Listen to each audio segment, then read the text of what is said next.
Welcome to The Project Project with Sam and Lewis, the podcast that looks at projects throughout pop culture and history. I'm Sam. And I'm Lewis. And on today's episode, we're going to be talking about Project Power, the 2020 film starring Jamie Foxx and Joseph Gordon-Levitt. But before that, how are you doing, Lewis? Yeah, not bad. Spent most of the last week in hospital. Yeah. Nothing too serious, but it's all sorted now. And aside from that, we're drawing the Euros at the moment. So when I've not been in hospital, I've just been watching football. Yeah, I can imagine. So you haven't had too much time to watch anything pop culture-y or... No, not apart from Project Power. Apart from Project Power, which when did you both watched it a couple of weeks ago now? Yeah, it's 2 weeks ago now, but obviously because I've been in and out, we've had to delay. So it seems to be the trend now. Maybe we'll just watch them 2 weeks before and well, one day we'll watch it and then actually discuss it the next day. And it'll be a completely different style. We'll know so much more. We'll know so much more. Maybe better, maybe worse. We'll have to see when the time comes. The first segment, as always, is the Project News segment, or at least that's the working title. Yeah.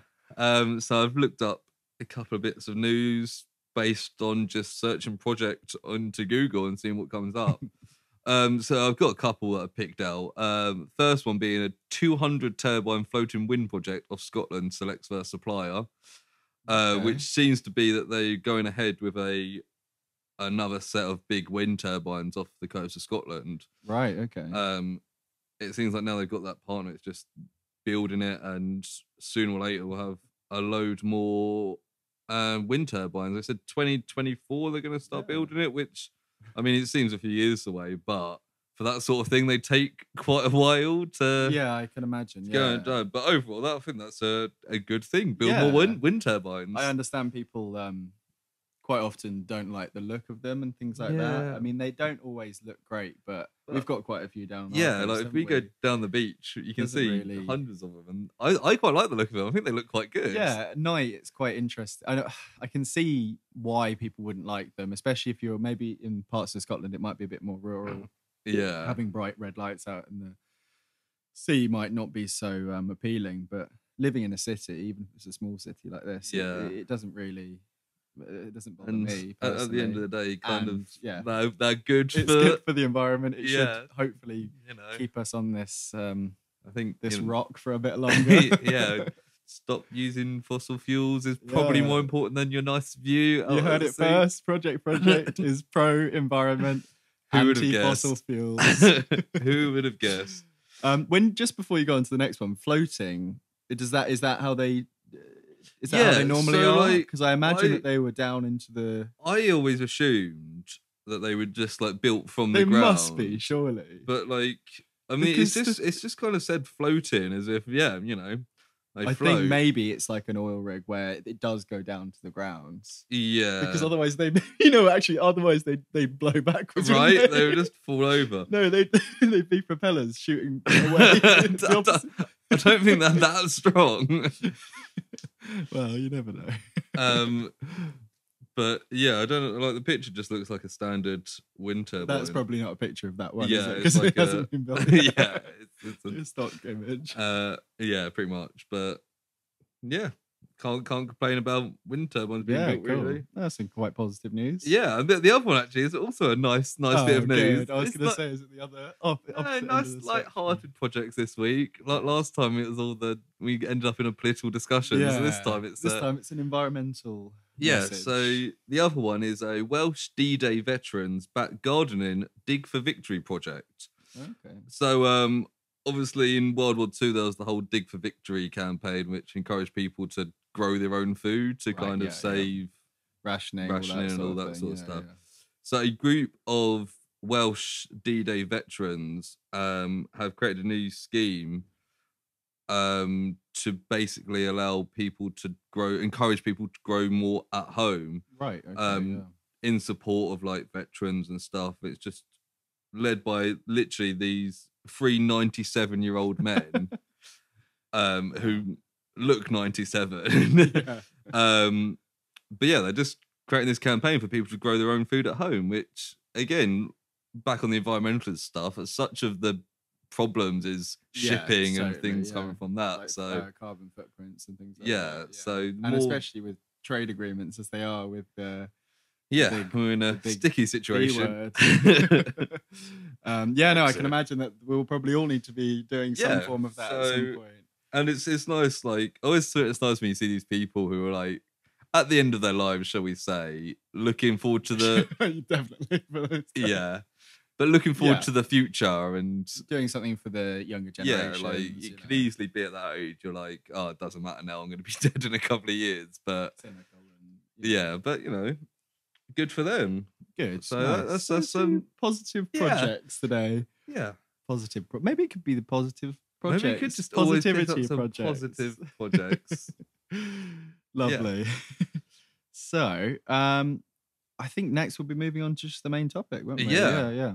So, it's 2020's Project Power. I'll quickly say what Google summarized it up, and then we can kind of say what we thought the film was. But Google says a former soldier teams up with a cop to find the source behind a dangerous pill that provides temporary superpowers. Okay, yeah. I mean, compared to last episode, that is a pretty bang on summary. Pretty accurate, and I think it's a bit spoilerish because at the start you don't know he's a former soldier and you don't know they team up. But I didn't necessarily know who. I thought maybe Jamie Foxx was a bad guy at first because he kind of presents himself in that way. And it's kind of presented as that. I didn't really. No, I don't think I'd seen the summary before. Oh, unless it's the summary on Netflix as well. I don't think I'd seen that before I watched it. So I think that's a fair summary of the film. Yeah. How would you describe it in your own words? Pretty similar to that.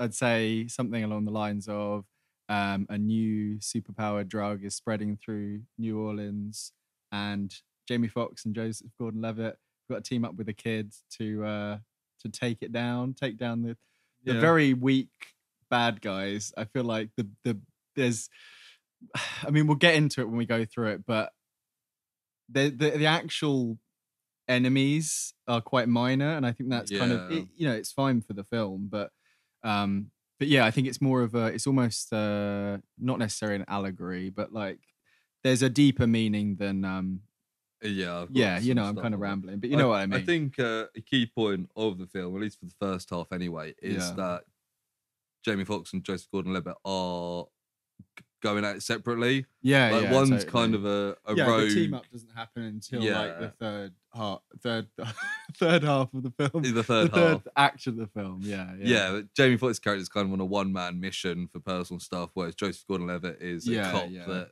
is trying to get rid of a drug from New Orleans. Yeah, absolutely. Yeah, I mean, I know I kind of just said the exact same outline as the other one, but I think it was pretty bang on. Yeah. So that's the film we're going to be discussing. That's the film, and we're just going to go over some numbers quickly. Before we I was going to say as well, it's directed by Henry Joost and Ariel Schulman, who did 2 of the Paranormal Activity films. That's right. I think they did a couple of them. I've got some notes. They did Catfish as well. That's it. So the Schulman director, that half, his brother is the main guy in Catfish. Nev Schulman, I think he's called, or Net. I think I've never watched it. He's one of the guys who. So it was a film that was, I think it was like award winning, and it was like it made the name Catfish as what it is. And that was like a documentary, and then they've made the TV show, which is the more popular thing. And I don't think this brother or this other guy here, who I haven't got his name down, I don't think they were involved in the TV show so much, but the thing that broke the whole thing, I've got down Henry Joost and Ariel Schulman. They did the film, and then it became its own thing, and they carried on directing and did Paranormal Activity. That's it, yeah. And they seem to be like a duo, a bit like Coen brothers or whatever, not related to each other. But I watched I watched some of the behind the scenes stuff because I was looking at the special effects and stuff, and they seem like quite nice guys, to be honest. They're both quite young, in their 30s, I think. and they've been filmmaking since they're in their 20s, and they just seem like friends. And Yeah. they're like, we're just on the day, we just do different roles, just whatever works. Sometimes one's doing stuff with the behind the scenes, one with like actors. Yeah, they just seem pretty chill. I've always wondered about when you get two directors, how they work together. I mean, quite often it's like siblings that do it. Like you get the Wachowskis and, like you said, the Coens. And the ones who did all the Marvel ones recently, that's what I was going to say, but I can't remember their names at all. Joel and Ethan. That's Cohen. Cohen. Oh, It'll come to us. It'll come to us. But those guys. The one they must just be like good mates. He's in the Endgame meeting, and he's like, yeah, isn't that? That's not the Coens, is it? I keep just coming back to the Coens. I could look it up, but I feel like we'll just. It's not actually relevant. So actually, he's in all of their ones, I think, because he's the doc. If we're going off on a massive tangent, the Doctor, Baron Zemo, takes the place of a doctor in Civil War. Yeah, and he kills him, and he's in the bath. That's the same brother. He's in all of them. He's in all the ones they did, basically. Right. Yeah. And they also did stuff with Community and stuff like that before. Yeah. Even though we're not talking about those guys at all. So yeah, let's do numbers. So it had an $85 million budget, which is quite big. Not like a blockbuster big, but that's a fairly big. It's pretty big. Yeah. Yeah. I imagine their biggest budget film. Yeah, you think paranormal activity films aren't generally big budget? No, not at all. Especially found footage, minimal CG. Yeah. I mean, I don't know about the later ones. I think they probably get a bit more like not showy necessarily, but like more demon stuff. I can't imagine it's 85 million. No, big. No. So yeah, probably their biggest film. And and to be fair to it does look like it's it looks like an expensive film. Yeah. Especially some of the special effects stuff. Really, really good. It's obviously the nature of the film is heavily dependent on having good special effects. Yeah. And it does put it off. It was released on Netflix. Yes. Which means it didn't have an actual box office number because it didn't have a cinema release. It's quite hard to get these numbers for Netflix because they kind of base it on how many people sign up and then how many people watch it. But they kind of hide those numbers just in case it fails. I think they kind of, because there's some stuff like a lot of their TV shows, they don't last that long. Yeah. And I think a lot of that is based on they've got some algorithm, and if the numbers don't match up, they seem to just get rid of it. Yeah. So we don't know how well it did, but no. In terms of audience scores, critics, you got anything like that? Rotten Tomatoes gave it 61%. Right. So not brilliant, but not bad. Kind of mostly obviously it's an aggregator, so mostly positive. Yeah. That's good. Yeah, just over half. Yeah, obviously it didn't like break ground. It wasn't talked about all year, but people did seem to enjoy it. So I think 61% is probably an unsurprising. And so when was it? August? Did you say 2020? I don't know. I think it. I've got it in front of me. 14th of August. I think you said it a second ago. Yeah. So it was actually well within the pandemic as well. Yeah, which may be why it was a Netflix release. Yeah, it might be. I was actually going to look that up before, and I'm not sure. They didn't produce it, but they don't really tend to. Yeah, they often just buy the film. So maybe it was going to get released, and then a couple of months before. But then, having said that, I think we would have seen promotion for it beforehand. Yeah.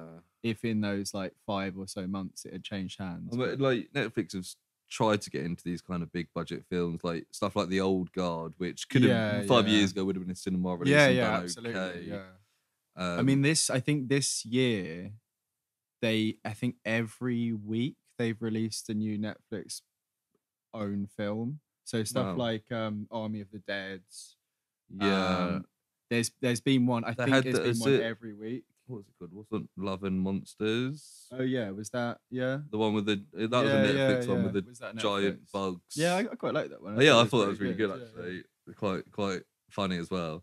But yeah, the IMDb as well gave it a 6.0 out of 10. Again, aggregated for so pretty much similar. So it tends to be most people tended to like it, but had its fair share of critics. I can see that. I mean, I think it's kind of a genre thing without some of the things, like it's pretty much a superhero film, but like also kind of like a crime thriller thing as well.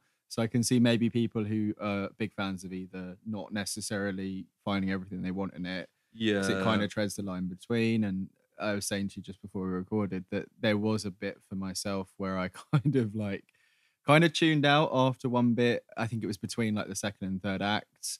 Kind of tuned out a little bit. Probably missed about 5 or 10 minutes, but it was just a lot of plot stuff, like Yeah. recapping for I the think audience. stuff like this as well, like superhero stuff like this struggles Yeah.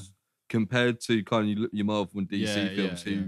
characters have big fan bases already. That's it. Yeah. So it's a lot getting easier to people- then be like, oh, here's a Captain America film, because people know Captain America, and they Yeah. even more along the lines of this, like a Punisher or Blade, already has its fans. Yeah. So it's quite harder to introduce a Well, yeah, even not the, seen before. What was it? Jupiter's Legacy. I don't know if you watched any of that. But No, I mean, cancelled before I got around to watching it. Yeah, I watched the whole season. I had nothing else going on, so I watched it all. But I thought it was all right. I could totally see why people didn't like it. It was really badly paced and weird, but it's one where it is from a source material, but like most people have no idea, and that really struggled. So this is like an original thing, because I looked it up, and it, as far as I could see, it wasn't based on anything. I was wondering about that, 'cause They it seems didn't like it mention could have been. Yeah, totally. You could see like a limited comic run, something like that.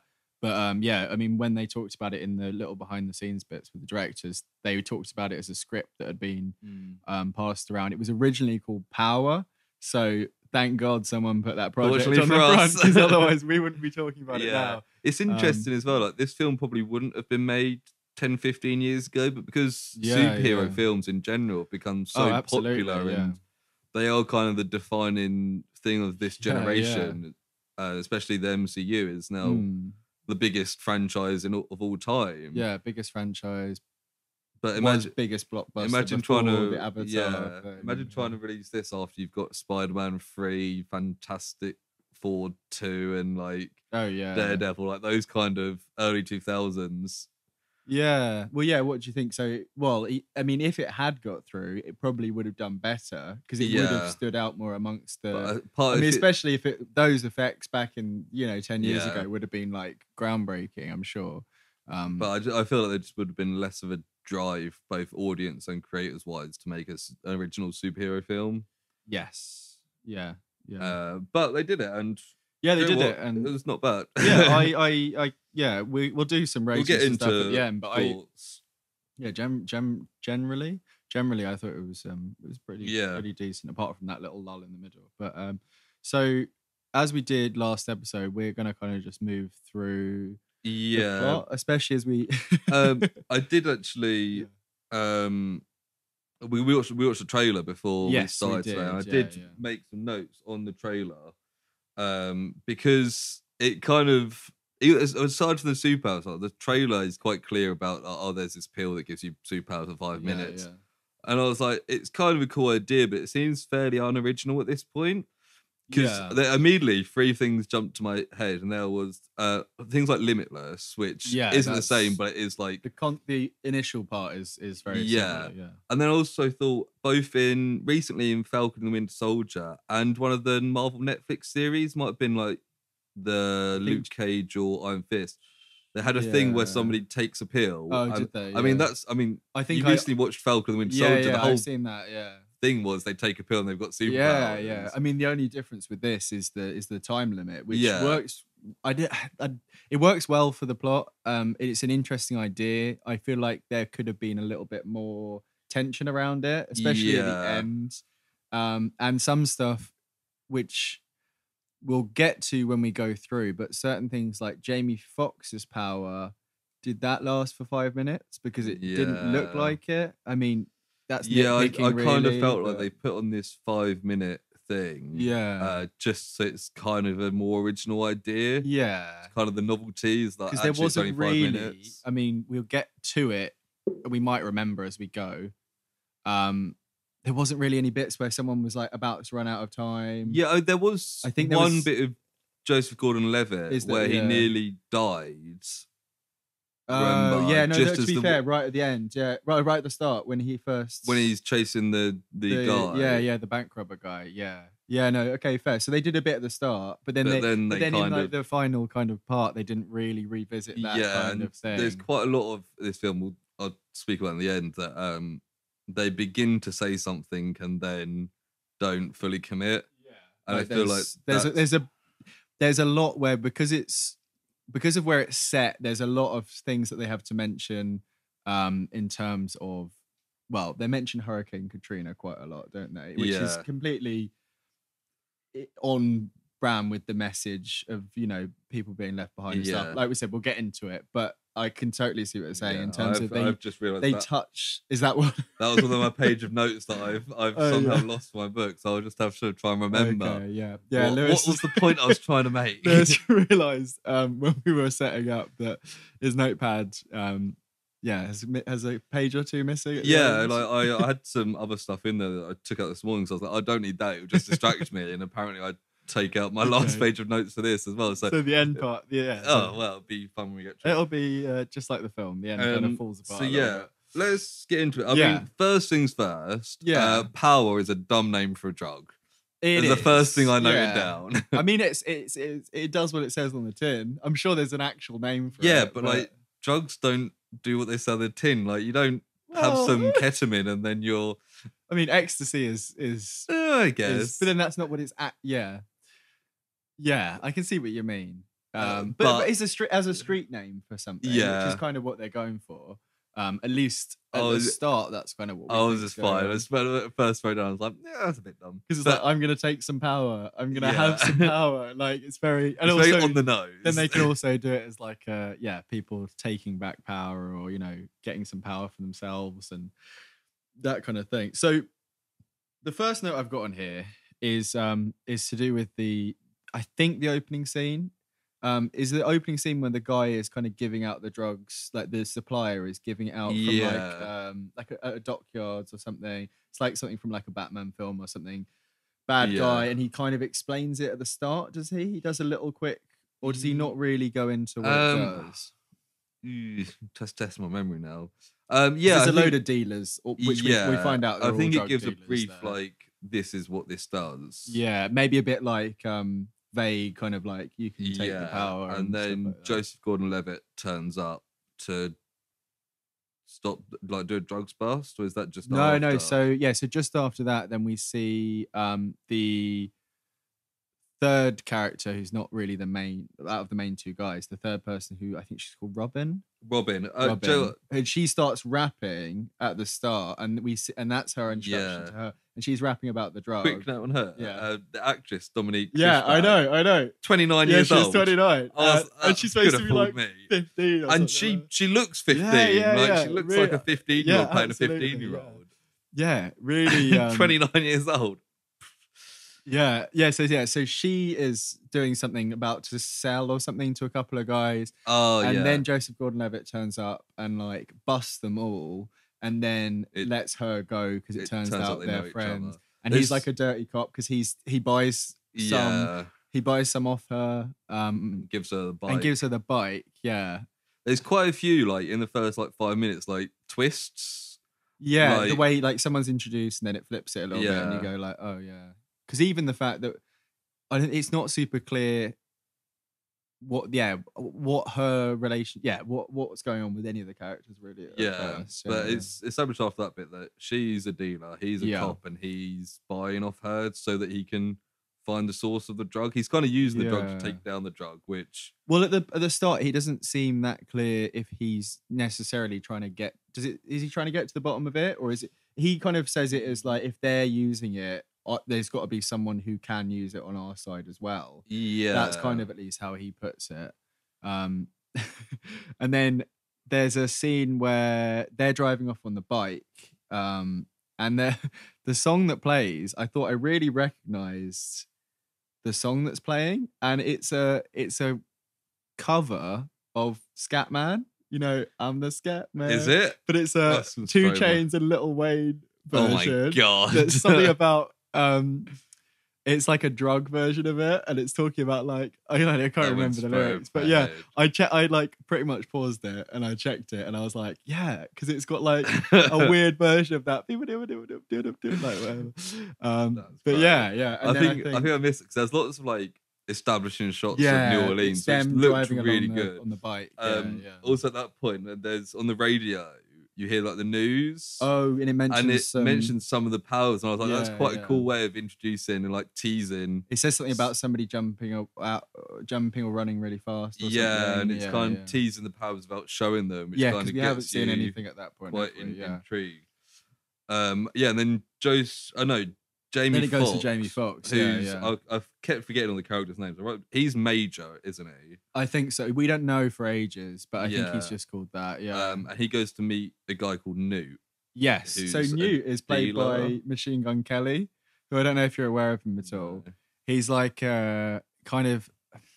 he's kind of a rapper. He's kind of like a pop punky kind of guy. Right. He's currently going out with Megan Fox, and I got somebody on Instagram who keeps posting pictures of them together. And they're quite an interesting looking couple. Yeah. And good for him, because she's about 10 years older than him. And I'm sure he would have loved to go out with Megan Fox when he was a teenager. Yeah, as most teenagers did. And it turns out that he's been in like 3 of these guys' films.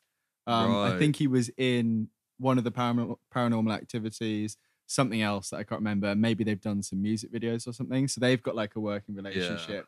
And he's quite a interesting looking guy, like quite tall and skinny, tattoos, looks like a kind of drug dealer kind of character. So he's well suited to the role. And Newt is quite a good name for him, I suppose. It looks like a bit of a little Newt guy. Yeah, so he says like, "Oh, I'm here to talk to somebody or other." Yeah. And then Newt goes, and then he does the classic, which you see quite often in like America. I don't think I'd ever seen that, because I wrote down something about with the door unlocking the chain, and I was like, yeah. "Oh my god, this seems like such a shitty design that you can just." He would like put a little.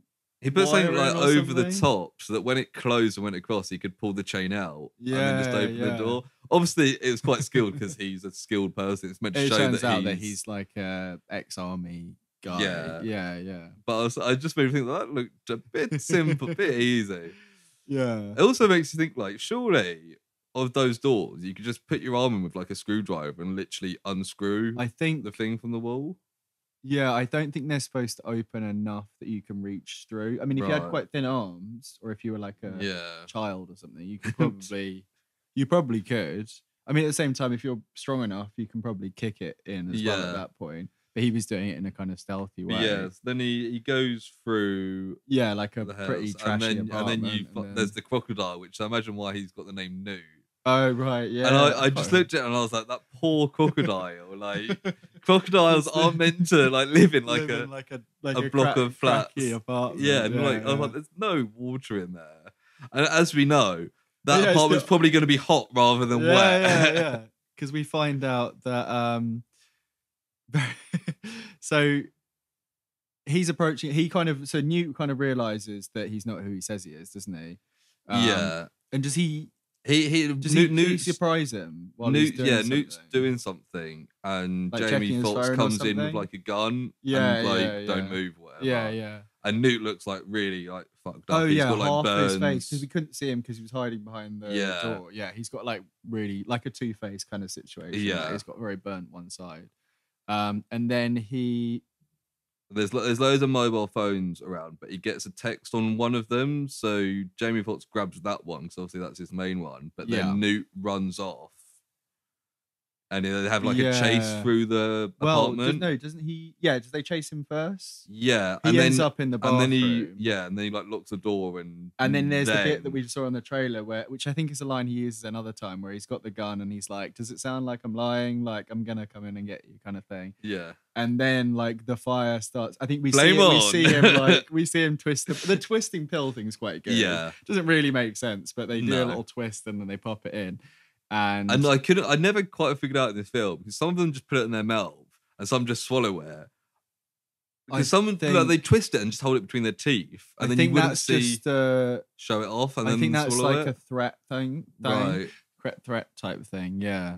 But then the fire starts billowing out, and he's like, "Oh shit!" And then he's like a Johnny Storm, but like man, but he's like burning, it's well, like uncontrollable. And it looks really painful, and it kind of, as well as Johnny Storm, it kind of reminded me of the villain in Sunshine at the end of that film. Oh right, spoilers for Sunshine. Yeah, spoilers. But it's not got project in the title, so we're not going to talk about. Yeah, I haven't seen that for a long time. But it's the Is guy that who's more a like, burn guy rather than he's kind of like absorbed the sun, and he's just like a Oh, is he actually fiery? yeah. Okay, yeah, I haven't seen it for. I just remember like a burnt guy, like a Deadpool kind of, like burnt. Yeah, I think But yeah, when he gets exposed to the sun, it all lights up. Yeah, then he gets chased through, and the effects are like very good. It reminded me of the open of is it Casino Royale where they run? It is with the parkour. Yeah, kind of that jumping through the apartments and end up in that woman's. Yeah, and thing. does she hit him with a pan at first? Yeah, it's very kind of like comical, like yeah, it's like it's like that classic stereotype of like the Latin American mom in America, or just any kind of non-white ethnicity, really. Yeah, and they're like, "Hey, get out of my kitchen," and you're like, "Huh." Yeah, and then he goes to the bathroom and hides in there. With the shower on. Yeah, so I think that bit of fire from the old lady gets on him and it like kind of part extinguishes. And then he realizes, and he puts the bath on and then he kind of like waterboard drowns him while like holds him in the thing. And you can kind of see it like going off, like the fire goes on and off and it's, oh no, but before that, when he can't catch Jamie Foxx, he takes 3 more pills. Does he? Yeah, he takes 3 more. That. He takes 3 more, and he's like more on fire, and that's why he overdoses. They do establish at the start that some people get superpowers and some people just explode. Yeah, they didn't. I think it's when Joseph Gordon-Levitt does the drug bust. That's right. They say that some people the kid who he's busting threatens to take it, and he says. Yeah. Are you sure? Because if you haven't taken it before, but it turns out with Newt as well, if you kind of fuck up the powers whilst they're on it, it can also make them blow up. Yeah, and I think they talk about it as there's some mention of overdose at some point, so I think it's a combination of both. Where he takes a load and he gets a name out of him. I think he gets. Or maybe he doesn't get anything out of him because he blows up, but he gets the phone. Yeah, he's got the phone. So he got the phone, but all the contacts are like emojis. Yeah, which is quite. I don't know if that's what dealers really do. I imagine it's probably not because it's just a bit of like film language stuff. But he gets the phone, and that's like the next lead that he's kind of got. Yeah, because then it leads him to the girl who we met at the start. Yeah, because she had been. She's at school. Yeah, that really, really kind of like confused me because like she's established as a dealer, and then you see her like wake up. Yeah, and like she gets ready for school, and I was like, wait, what the fuck? She's a school kid? Because when she's in her uniform, obviously she looks really young. Yeah, and you find out that her mum later on. We find out she's got diabetes, and they can't afford the insulin. I think it is. Yeah, she's ill, which is why she's getting the money. Which is why she's doing that. And I don't know whether the mum knows she's dealing or not because she mentions Newt. Yeah. The mum says something like, are you seeing Newt or something? So I think maybe she is on board with it in like a kind of part way. It's another point where they kind of half make a statement about like healthcare in America. Yeah, support. Diabetes should be. Which obviously is true. Yeah. I mean, we've got a friend who's got diabetes, and it's never really a major concern for her because as far as we know but it's anyway, mostly just you deal with. It's not a financial concern for her. No. And that's obviously a big difference between where we live and where the film's set. But like with some of the other political, social messages this film has, it's more touched on rather than delved into. Maybe that's for the best because it's not really what the film's about, but then maybe it is what it tries to be about. I don't know how much of that was lost in like script rewrites. That's another bit where they don't fully commit to this idea of talking about healthcare. And then so she's in school. And she's not paying attention. She's got a friend who I think is only in that one scene. Before that, Jamie Foxx texts her. Right, he's texting. So he's texting her, and then she's at school from Newt's phone. They arranged to meet up at a church chicken emoji. Right, which is the chicken church. Amazingly, I don't know how he figured that out. Well, no, I think it's a weirdly enough. I'd heard something about Church's chicken. That day, just somewhere else online or something, and I'd never heard of this chain, and then it came up in that, and I was So like, weird. right, okay, so Yeah, so but she's texting in class, and then the teacher calls her up on it, and he's like a classic, like, real asshole teacher. Yeah. And like he's like, hey, what are you gonna do? Like, you know, like he's You're really flunking. like, yeah, like... he's like really putting her on the spot. And then she says she's gonna do rapping. She's gonna do rapping. She's gonna be a rapper. And then she like gets up and does like a whole thing. Her and rap, it's like her rap as well. It made me think of Train Spotting, like the whole choose life, choose a job, choose Coca-Cola, and like her rap was kind of like that. I was like, she just watched Train Spotting, but it was a little bit. I mean, it ended up not being real. Yeah, I thought the rap was. But I thought the whole thing was a bit. I think they don't even lift her up at the end. Yeah, at the end, it's the wow, classic. like, and the whole class clapped, and Albert Einstein was there. Sure, they did. Yeah. So I'm glad that that didn't happen. It turned out to be a dream sequence. It was like a she was daydreaming kind of thing, and then she's like, oh no, and then like he just like I think he sends her out for. She says. Yeah, she won't give him the phone or whatever. And then she immediately throws all her class books in the bin and walks off. And she's like, I'm done with school. And like, which is another thing as well that they kind of touch on later. I think Jamie Foxx is encouraging her to do school and do what she. It seems to be like obviously we're not American and don't know what American school's like, but so often in film and TV, American schools are just portrayed as like nothing happens in class. The teachers are shit. Everyone's just on their phone, and then like the kids don't get any education. And obviously that can't be what American schools are like. But it's how it's. often portrayed. Because it's such a big country. There must be places like that. I mean, especially I don't know how the federal and state systems work with education. But if it's done on a state level, you've got to imagine some states have areas where they do let things. Especially, I mean. This seems to be based in a poor area of New Orleans. There's a lot of stuff in terms of like underfunding. People have been left behind. Post Hurricane Katrina, that sort of thing. So then she leaves, doesn't she? And then it goes to the bank robbery with Joseph Gordon-Levitt. And he turns up in an undercover police car that's painted in the same colours as a normal police car. And I thought, okay. And he's just wearing like, is it like a baseball? I think it's jersey or an American, maybe like an American football. It's a New Orleans player because they mention it in something I watched afterwards. He's a famous guy. He's a famous dude. Which from I New mean, Orleans. kind of says like it kind of I suppose given the idea that Joseph Gordon-Levitt character, he's a New Orleans guy who cares about this city. Well, in the behind the scenes stuff, I seem to have watched way too much, but they talk about how he really went in and like he moved there like months ahead and like did ride-alongs with the police and stuff. He seemed to like get really involved, but like quite like a. I mean, his role was. I thought he was going to be the main guy and Jamie Foxx was the second guy. And I feel like it was kind of the other way around. Yeah, I'd agree. So maybe he got stuff cut, but it feels like a little bit maybe if he's got nothing else to do, I suppose he might as well move to New Orleans and just work with the police. Yeah, why not? But so the bank robbery scene, what did you think about that? Yeah, so there was lots of really cool bits that I found in that. Yeah, so it's set up and like, I think they established that he's taken a pill or he's got the one that he bought because I mean the bank robber. Oh yeah, they say he's got a pill, and then there's some federal people like suits there who are talking to the chief, and they're like, "This is our scene now, go and the away." Chief's like, "Oh no, we can't go in." Joseph Gordon-Levitt kind of sneaks on the back. I was going to say the effects of the drugs are really cool. Oh yeah, and it's consistent throughout the film. Really cool. Every time they take it, like the whole. It's a bit like like a train spotting thing actually. Like is it Requiem for a Dream? A bit of both. There's pupil dilating like the blood cells and. But they do. But it's consistent, but it's unique for each power, which is really cool. So his one is kind of we'll go through the powers at the end, but it's like a hardening kind of Luke Cage, invulnerability kind of thing. And then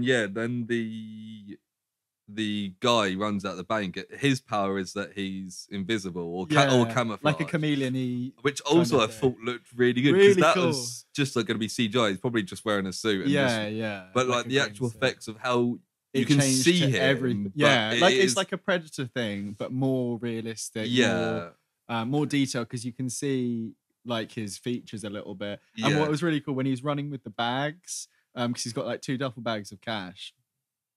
When they're going past him, like his skin changes to the bags and then Yeah. changes to the background. Like it's really it was cool. it was really well It did done. make me think though. Did this guy strip naked before well, he totally. took the I pill? kept look. I was going to pause and be like, "Can you see this I guy's think dick?" you see his ass Crack. Yeah, like you can make out his ass crack. Yeah, So yeah. like, I imagine he's got like a little. The actor's probably got a little pouch on the front. well, the actor's probably just wearing a skin tight suit and they've Oh, CGI'd yeah, up. yeah, But I yeah. mean, like the character Yeah, in yeah. the film is probably just naked. Yeah, I didn't think to look out for it because obviously his powers then. for his dick.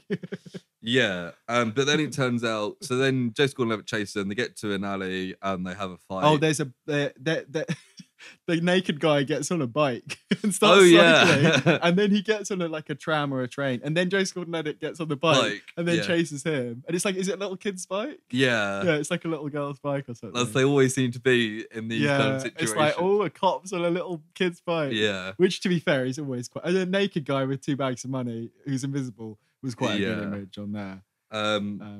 But yeah, then they get to this alley and they fight, and the naked guy's winning the fight.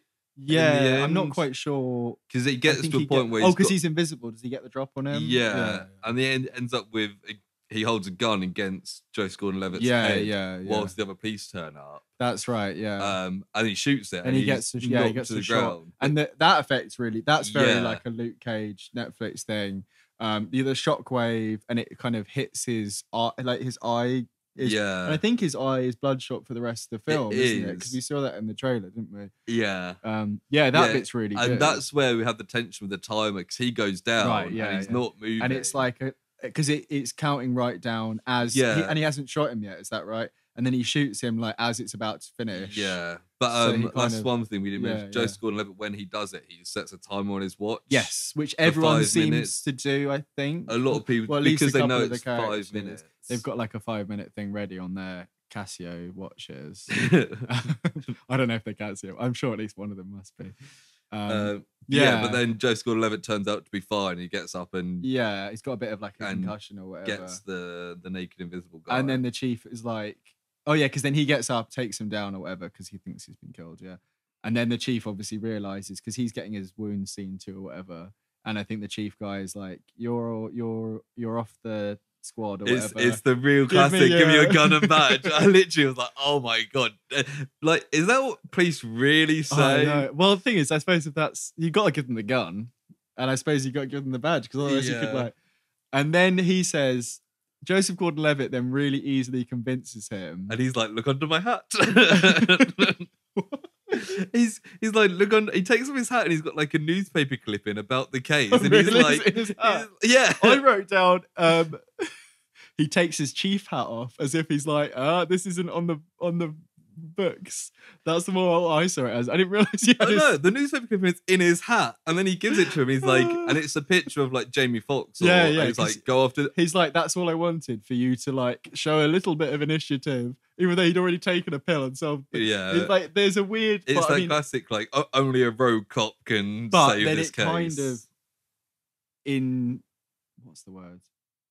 Indicates later that he is that the chief is dirty and he's working for the bad guys. Yeah. So I guess he wasn't actually easily convinced because he was already. Do you know what I mean? Like, Yeah. That kind of. I don't know if that's just But bad writing, he- but it kind of indicates that he was always gonna put him on this path to go get Jamie Foxx because they want to get rid Yeah. of Jamie Foxx, kind of thing. There's the federal suit guys take over, and it's kind of like a we Yeah, want to solve yeah. this. But yeah, the chief points to Jamie Foxx as being Yeah. the guy, the source, And that's when we see that he was a major or in the army. yeah, Because if you haven't read the description or watched the trailer, at this point you have absolutely no idea who he is. Yeah. And at this point as well, it seems you're not sure if Jamie Foxx is a good guy. No, totally, yeah. Because the way that the only thing that indicates it at all or that points towards it is after when he's texting Robin. there's like a little baby at the gas station and he like does something silly with his glasses or Yeah. whatever. and you're like, okay, so he's just done this like he pretty much killed a guy, like busted into his house, made him explode, held him underwater. Yeah, and then you're like, oh, maybe he's a good guy, or maybe he's just like a really smug, like when a bad guy's really smug and yeah. But that bit, just to go back, when he's doing that, just made me think I really like Jamie Foxx. Like, Yeah. I think he's in most stuff he's in. He's like really charismatic and likable. There's the bit coming up actually, because he's then, literally the next bit is Jamie Foxx then goes to the diner, and the bit in the trailer where the woman goes like, he's like, is everything okay? And he's everything is fine, and she's like, you are fine. And my first thought was like, he is fine. He's pretty. Yeah, I mean, he's got some sort of really snazzy shirt on. Yeah, he's got sunglasses, and he's just kind of got that smile, that twinkle in his eye, that smile. And you're like, oh, Jamie Foxx. Yeah. I do like Jamie Foxx. He's he's been in a few bad stuff. He's in some stinkers, but he's when he's good, he's good. And like, have you seen made me think afterwards, Collateral? No. Oh, it's so good, you should watch it. So the bit that's coming up now, when he kind of kidnaps Robin, he, in Collateral, he kind of plays the opposite, and he gets kidnapped by Tom Cruise. Right. It's very, very good. But we see just before or while he's in the diner, he has like the flashback to driving with his daughter. Yeah. And his daughter gets kidnapped. Or maybe we've already had there's a bunch of people. We should know by then, I think. There's a bunch of people chasing him, and he's driving through like a field. Yeah, like a cornfield or something. And then he crashes, it overturns. But and then we just kind of see flashes. We don't really know what's happening. We see someone. I think maybe we finish it off later. That yeah. But he's kind of like crying out for his daughter or something. And then so then the Robin turns up after like a whole day. Yeah. Also, she says the usual time and he doesn't know when, so he just sits in this chicken shop. This did also make me realise it's weird that like this Newt, who's a fairly powerful drug dealer, he's got people working with, doesn't have a password on his phone. Well, that too. Or he's just constantly keeping it awake by tapping it every 5 seconds. Yeah. 30 seconds. But yeah, so then eventually Robin turns up at the chicken place, calls Newt, he kind of hides his phone. Well, Newt's phone, yeah. And then she leaves and he goes out and kidnaps her. Yeah, he sticks her in the trunk. And I thought for somebody whose daughter had been kidnapped, it's kind of rich, and he literally says to her, kind of fucked up of him to threaten and kidnap another. He finds out about her, and he's like, "If you don't tell me, I'm going to kill your mum." And it's like, whoa, maybe this guy isn't so good. But then, based on what we learned about the character, this might have just been. I mean, it's a means to an end, and obviously, we find out that maybe he was never going to do any of that. Just a threat. He's just threatening. Like his questioning is really intense. Like, he looks her in the boot, and then he kind of opens it, and she's kind of aggy, so he shuts it again, and he's just like, "I will just keep you in here." Yeah, unless I think he points a gun like right in her face as well. And this point, I was like, "Fuck, he's a bad guy." Like, kind of not disappointed, but I was kind of hoping he wasn't. Because, he's a good bad guy as well. Like Baby Driver, he's pretty mad. Yeah. But yeah, then he convinces her to go along and help him track down the source. Yeah, and then it cuts to there's a meeting with the power people. Oh right, yeah. And he's kind of saying about how the pill can be used as like a destabilizer. Yeah, or something. He's talking to toppling South America. He mentioned. Yeah, and I was like, don't America do that anyway? Yeah, well, that's in a slightly more direct way. Yeah, this would be slightly more direct, maybe. Yeah, and then they go to she texts somebody for I think she goes above Newt or something like that. Yeah, she's like, I'm in trouble. Where do I go? Yeah, and then they go to like a Walmart type thing. Then she goes round the back, and there's a guy. Yeah, I thought that whole scene was like quite tense. Yeah, and, really could like build up tension. If you watch Collateral, it's similar it's like the hostage kind of situation. It's similar, and it's interesting to see Jamie Foxx on the other side of it.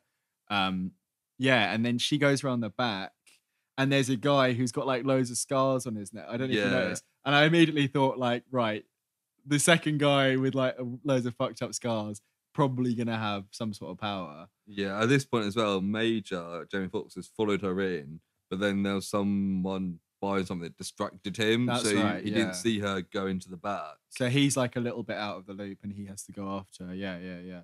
And then something triggers it, like the alarm goes off. I think they see him coming in or he busts in or whatever. Yeah. And then like the office is on like a weird mobile, which was a little bit confusing. It seems at like first. it's a lorry that just opened up into like a door that just goes outside. So it's as if it's making deliveries into the back of the supermarket. Yeah. But instead of deliveries, it's like a mobile office thing. Yeah. So that starts going off, but like kind of slowly because they got time to catch up. And the dude who she was talking to with the scars takes his power pill, doesn't he? Yeah. And then there's like a bit of a fight and he gets shot. Do you remember that? Jamie Foxx. No, this other dude gets shot. And then just as his time is about to run out, it pops out of him like Wolverine style. Yeah. And then he gets back up and then that's when he shoots Jamie Foxx. Yeah. At that point, I wrote down like, he seems a bit like the Terminator, Jamie Foxx character. He just, I swear, at one point it looked like it had like wires or something. And I was like, Really? it must have just been like, I saw it wrong. But he was so like badass of just like his fighting, just like, he kind of reminded me, that's like the Punisher. Yeah. Just like a one-man army. And also like ex-soldier as well. Like it kind of works for that. Yeah. Yeah, I mean, I wouldn't be surprised if they hadn't even given him a power at all. If he was just like the non-powered guy, like the Batman, Punisher kind of guy. Yeah, and then they at that point, I've got it written down here, but I thought it happened later. But he mentioned one of the powerful people. It kind of cuts to them saying that the public are like the lab rats. Yeah, we find for that out. Practicing this. So I it's think like that might be a, either the early. Yeah, it's one of the bits. Yeah. It's like a public version of Project MK Ultra, which right, I was like, we will talk about Project MK Ultra at some point. We'll make some links. But it's kind of that like testing drugs on people to see how they work, so they could train an army. That's it. Yeah, see how the like potential military applications. Yeah, that sort of thing. And it's at that point as well when Jamie Foxx mistakes Robin as his daughter because he's been shot, and then he starts losing blood and stuff, and then he starts seeing her as the daughter, and she gets kind of freaked out. But then he passes out, and it turns out that her mum worked at the vets, so she happens to have this very useful medical training. Yeah, and all superheroes need somebody who's like a dodgy doctor or a vet. All Batmans need their Robins, as we see the joke later on. She also happens to be wearing Robin coloured hoodie. And her name is Robin. Well, yeah, that was kind of what I was saying. But yeah, there's some pretty on the nose stuff. Like that. But then she stitches him up, so she's kind of, for whatever reasons, decided to trust him.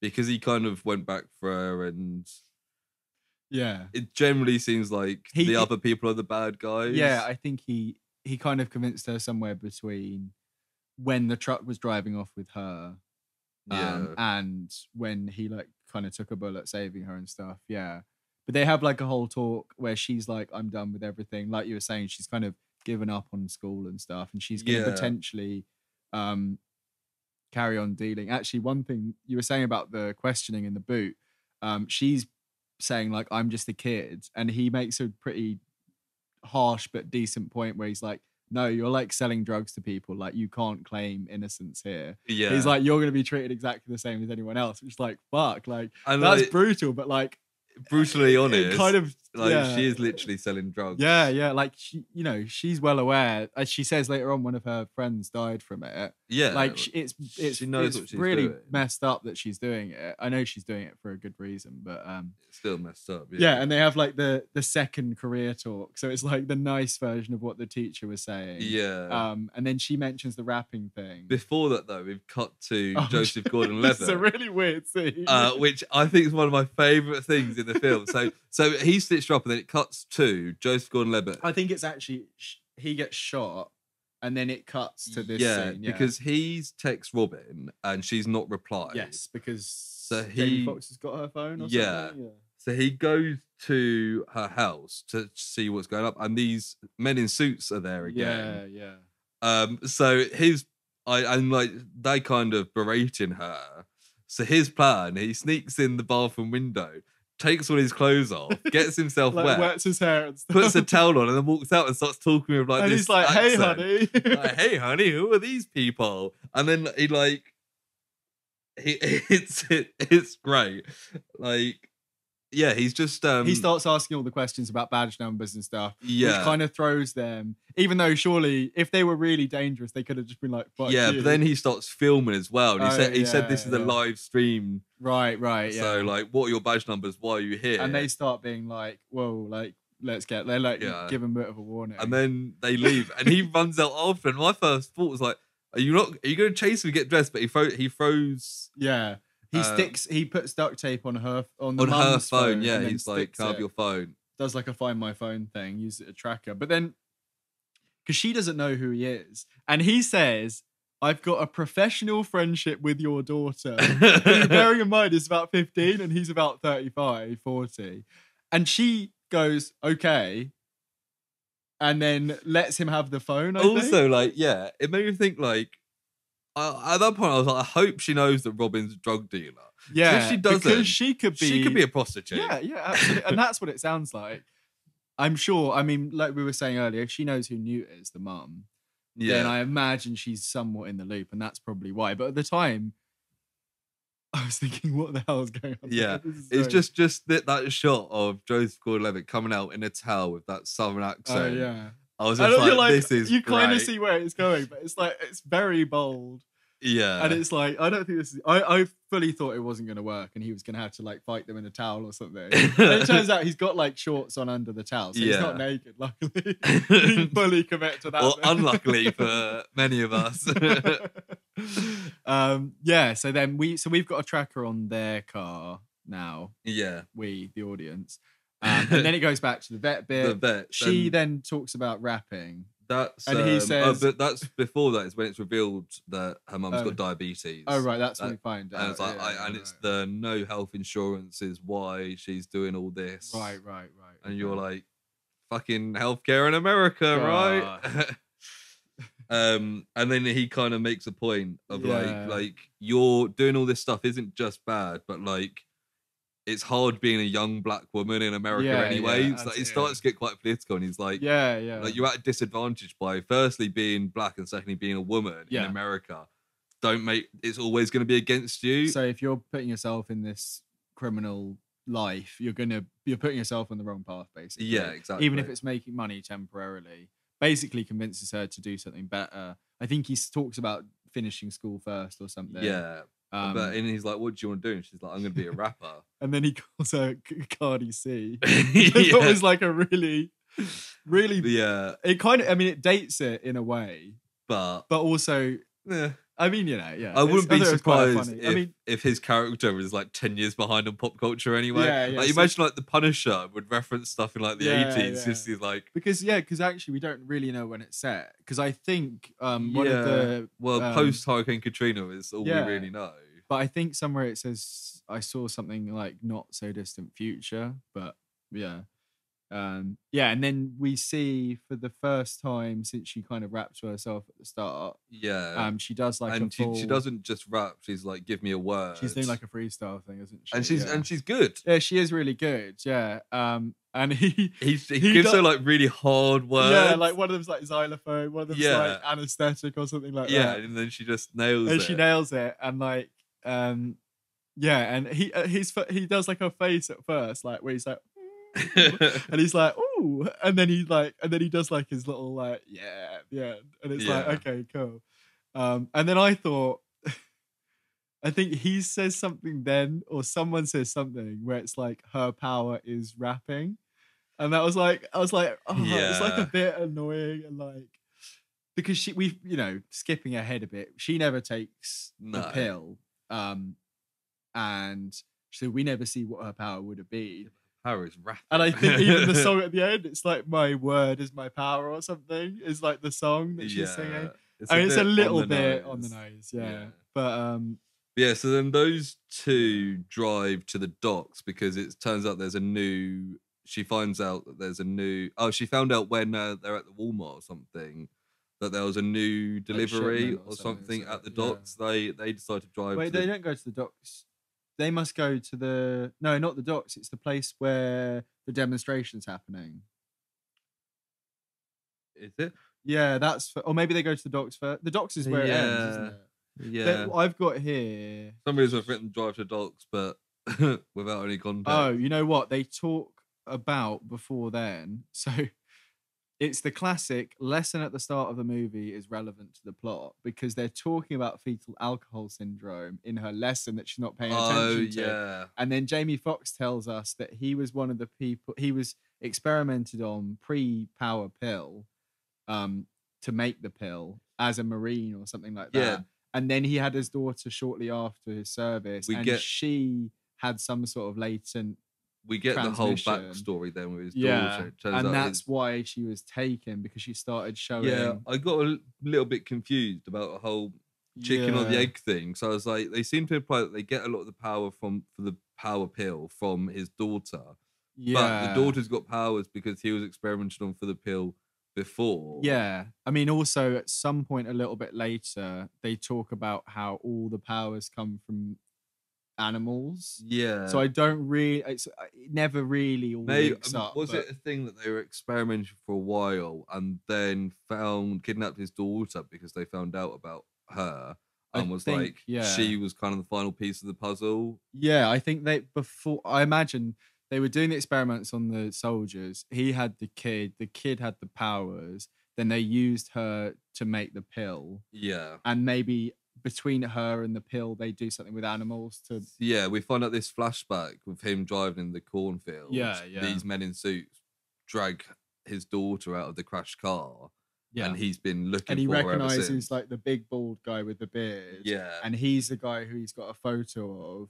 And he's like the main lead I think we might have seen it right at the start, maybe. Like two people getting out of a car. It's like a classic, like, private eye kind of shot.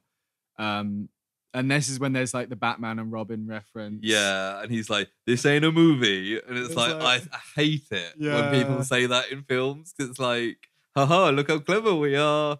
And it's like, no, fuck off. Yeah. And so there's some sort of meet. It might be near the docks, but it's at some sort of bit. Like it looks like a casino or something like that. And then they're like, this is Project Power. Yeah. And the bad guy who gave the pills to people at the start does his whole presentation, tells us about the animal kingdom stuff. And there's like a group of investors, one of whom's like a South American, Latin American lady. I imagine it's the same people that turned up to the meeting in Jurassic World 2 to buy the dinosaurs. It's that same crowd. Yeah. It's like underworld people, rich supervillains. People.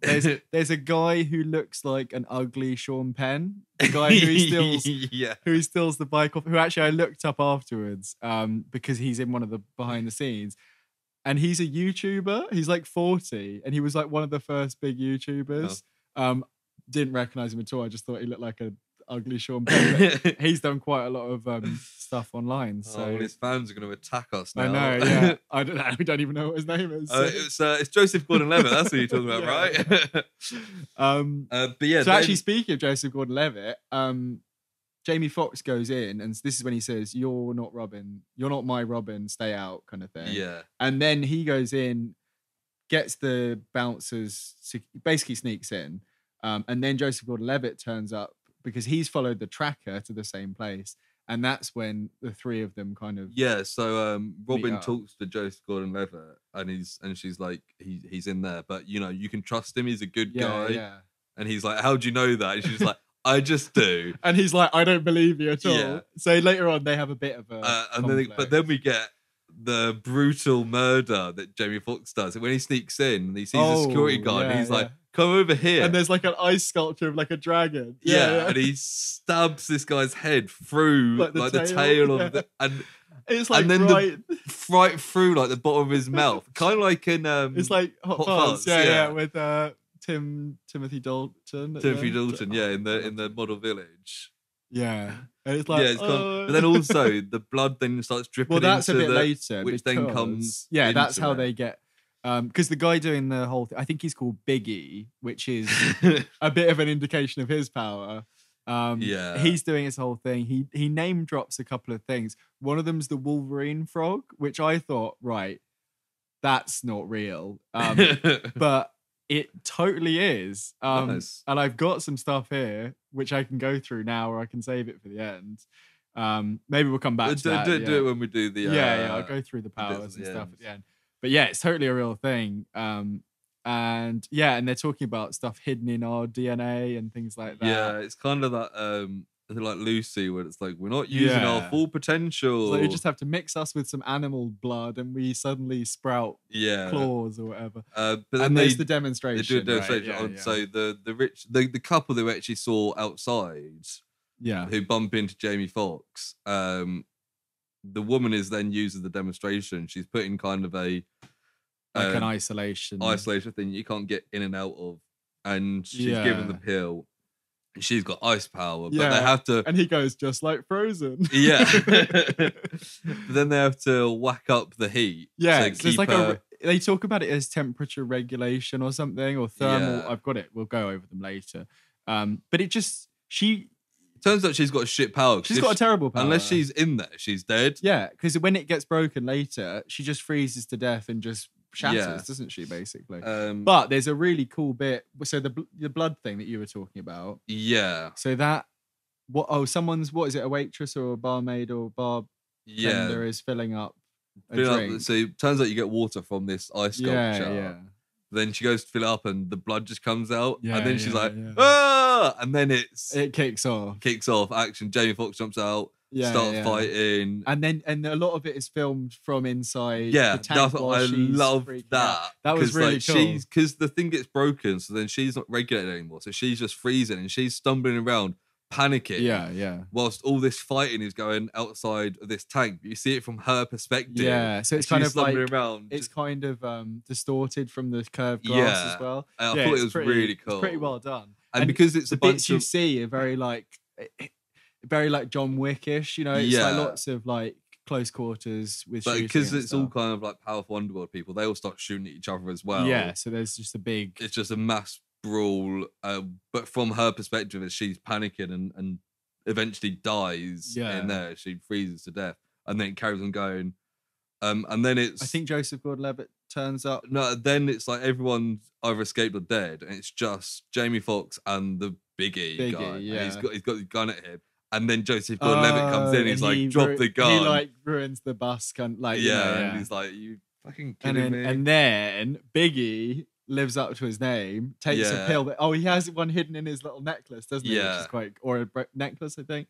He like unscrews a necklace, like a locket. And then he's like a Hulk kind of thing. I literally wrote down Hulk, but he's more like Abomination. Yeah, like he's more monstrous. Or like did you see League of Extraordinary Gentlemen?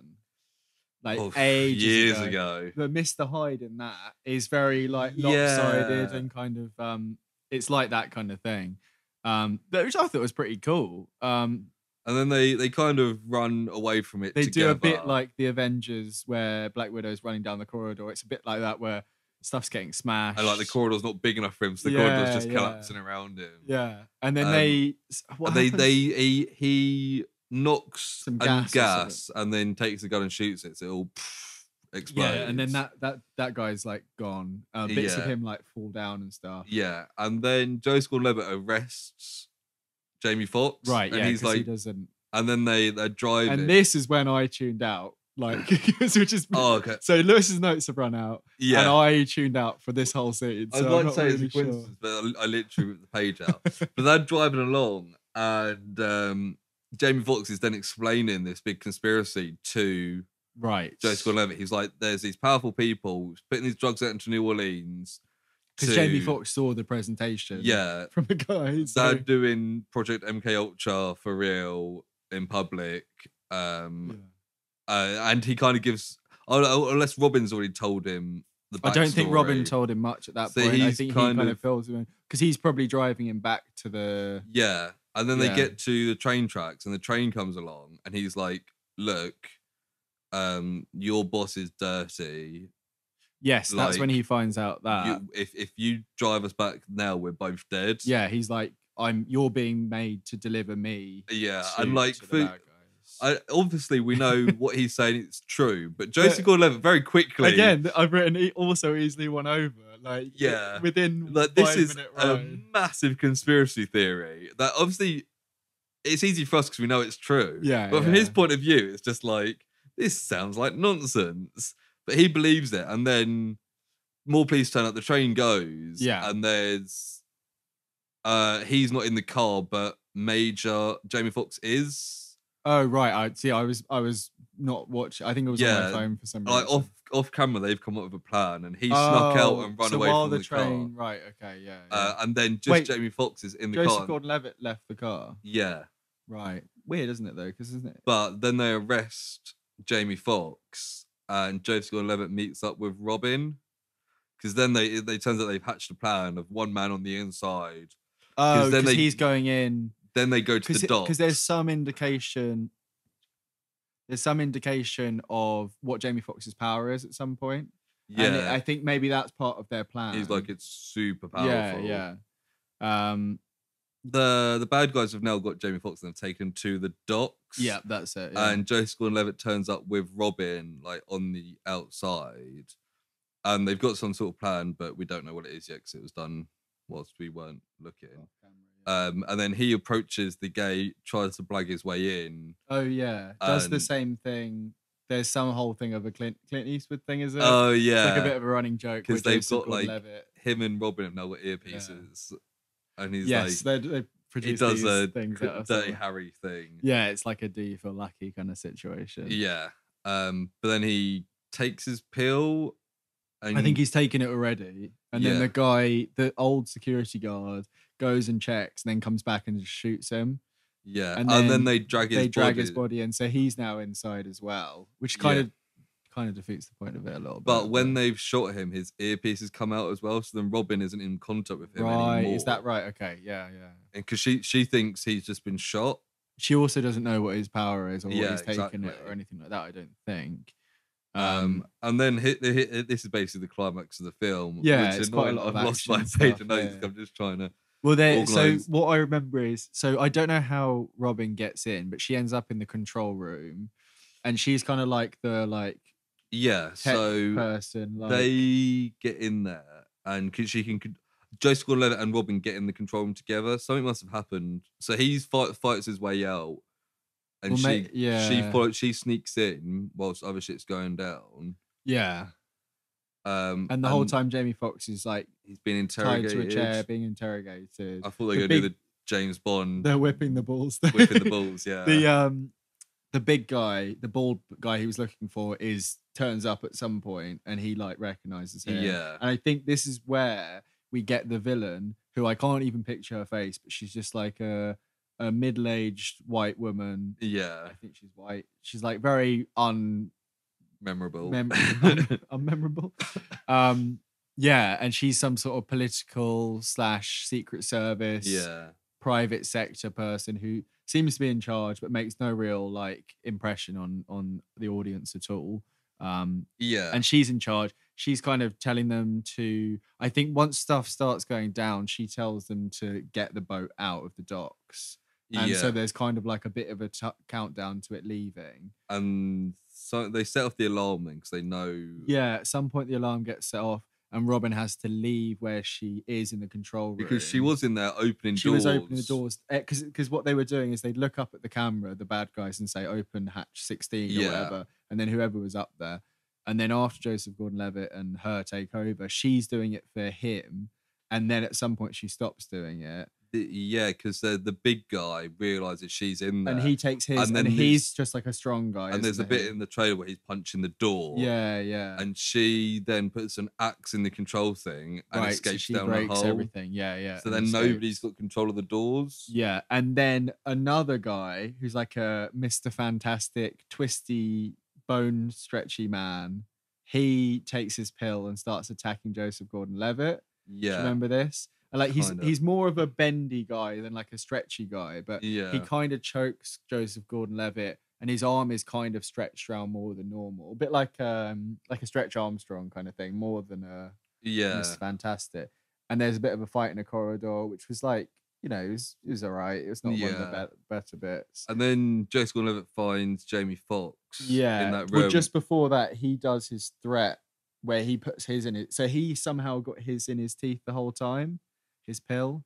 Right. Doesn't really make sense. But he's doing the whole thing where he's like, I'll swallow this.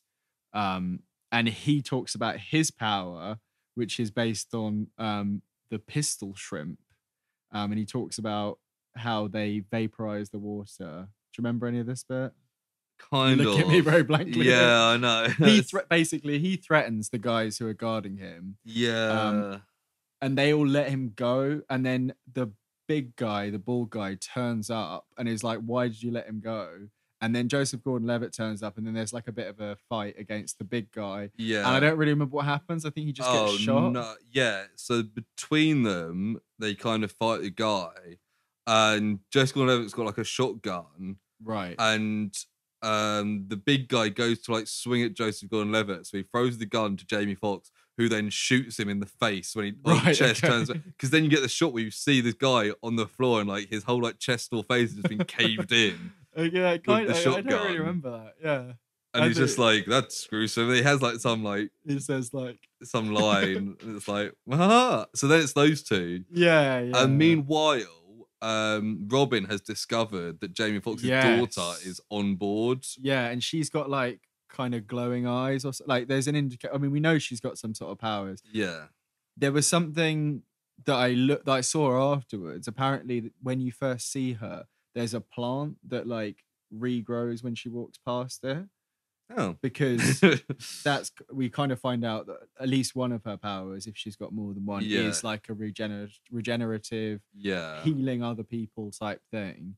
And then Robin meets up with her, and they're like, I think she's like, your dad's here, come. Yeah, she's got like surgery marks and stuff. Like they clearly like experiment on and her. she seems pretty like psychologically. And then they quickly hide, and the boss woman comes in, and she's like, no, she's gone. Go find her. But they're just like literally hiding like, under the bed or something. Or like, yeah.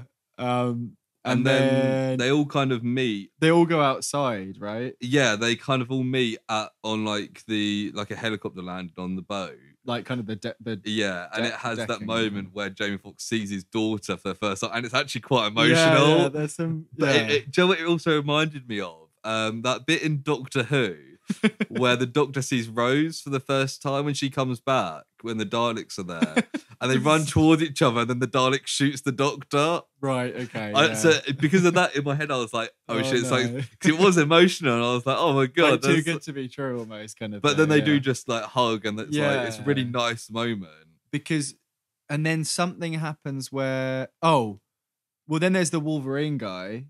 The other like SWAT kind of guy who grows the bones because they're running through the shipping containers, aren't they? So that's before this bit, right? No, because that's all four. They meet up and then they run. The guy's running across the top. Yeah, because he's got like bone spikes out of his like knees and forearms, which is pretty cool. And then he jumps down. So does he fight Jamie Foxx or does he fight Joseph Gordon-Levitt? I was hoping you would know that. He fights one of them. I just wrote Wolverine bones! Exclamation mark. No, he fights Jamie Foxx because the other three of them then go run into the escape boat. Right, like the lifeboat kind of thing. The lifeboat thing. Okay, yeah. Or maybe they're not there yet. Or is that at the same time? No, it's not. Because we still got the bit. I think it is Jamie Foxx. Because I think it's. Yeah, and then they're fighting and they go into the open bit and Robin drops like the thing that swings. It's like a big, I can't remember, like a big metal thing that a crane hook. Yeah, and it swings down and knocks him off. Hits Wolverine. Yeah. And then they get into the boat except Jamie Foxx because then all the people come out and they surround him with the guns. So Robin, the daughter, and Joseph Gordon-Levitt are in the boat, But Robin gets out because she's out of one of the daughters out. Oh, because when the big standoff happens just after that, where everyone's got guns on Jamie Foxx and the bad guy is like, I think she's like, give us the daughter, and the daughter, someone's standing next to him. Anyway, doesn't really matter because then he reveals that he's got his pill in his teeth. Oh wait, no, you're right. They get the daughter. While he's being held like hostage, they grab her again. and they've got like a gun to her head. Because I remember when he then used his power, I was like, it's amazing that it didn't. Because then it harm her. turns out, then he's got it in his teeth again, and he like manages to do like a turning thing with his teeth. Yeah. While he's like got his hands up or whatever, same as kind of what he threatened when he was tied up before. Yeah, and then his pistol shrimp power is just like completely overpowered. He just like it's like a sonic. It's blast. just like a sonic blast. Like some of the bits like where the soldiers get hit and they just get completely vaporized. Yeah. It was insane. It was a really cool special effect. And then he starts kind of directing it with his hands as well. So I think that's how he didn't. He's got some control over it. Yeah. I mean, it's a bit, vague, but yeah, and then he's basically taking out all the bad guys, and they all go jump in the boat and that's go it. off. It's a bit of like a Deus Ex Machina power, really. It reminds me of kind of X-Men Apocalypse. So it just gets to the end, and it's like, Jean Grey, go do your thing. I mean, the only thing that could have been worse is if Joseph Gordon-Levitt, or maybe it would have been better if he'd used his power to maybe like shield the daughter. Actually, no, maybe I say that, maybe that would have been, because I was going to say that, like you said, the classic, like everyone uses their power to defeat the bad guy together. But if that actually would have made sense potentially. I know this is more of an impact thing, but maybe they could have swung it to. He's like bulletproof, so. But all his power is that he gets shot and then doesn't die. Yeah, it happens twice, and he gets hit a couple of times. He can punch hard as well. Like when he fights the invisible guy, he punches the ground. You see in the trailer, and it cracks the ground. So he punches hard too. And then it kind of wraps up. Because Jamie Foxx promised to give her like 10 grand at one point. So he leaves the money with her to like help her so she doesn't have to deal and stuff like that.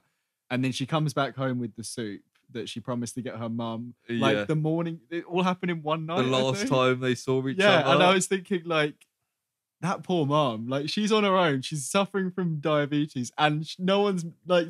The last time she heard about her daughter was when a random naked stranger comes out of her bathroom and then just ran off with her phone. And then Jamie she does another rap, and Jamie Foxx's daughter drive off into the sunset. Yeah, that's right. Oh, and Joseph Gordon-Levitt's like, I'm gonna go get my captain or chief or whatever. Yeah, he's like, I'm gonna go take him down, and it's like. Similar to what he does in The Dark Knight Rises, where he's like, I'm going to go do this now. Credits. Yeah, poor Joseph Gordon-Levitt. Yeah, he wasn't really in it too much, was he, really? He was the second. I don't know, he was in it, but he didn't really do much. Yeah. I feel like they might have cut Jamie some Foxx stuff was out. used well. Yeah, Jamie Foxx was good. And Dominique Fishback was good. Yeah, she was really good. I think, yeah.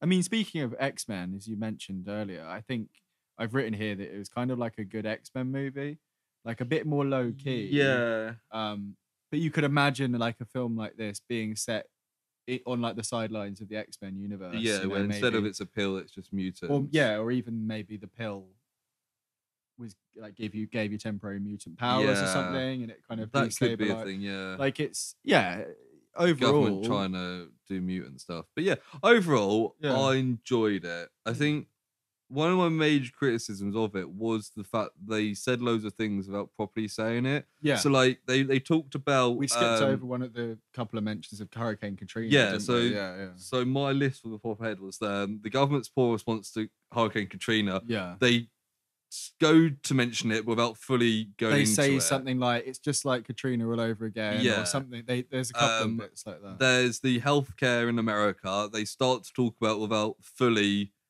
getting into it with the mum and diabetes. Yes, they've got a cop buying drugs. Yeah, and a comment on that. And it's kind of like from like a teenage girl. They kind of like, corrupt cop. But never really explore it. No. They've got a black woman who's everything's against her, and she's having to deal drugs with a teenager, but never fully. So I feel like they've got all these kind of political ideas. It almost feels like what's the term people use? I mean, I don't want to. What do people say? Virtue signaling or whatever, where it's like I'm aware of the issue, and it's like.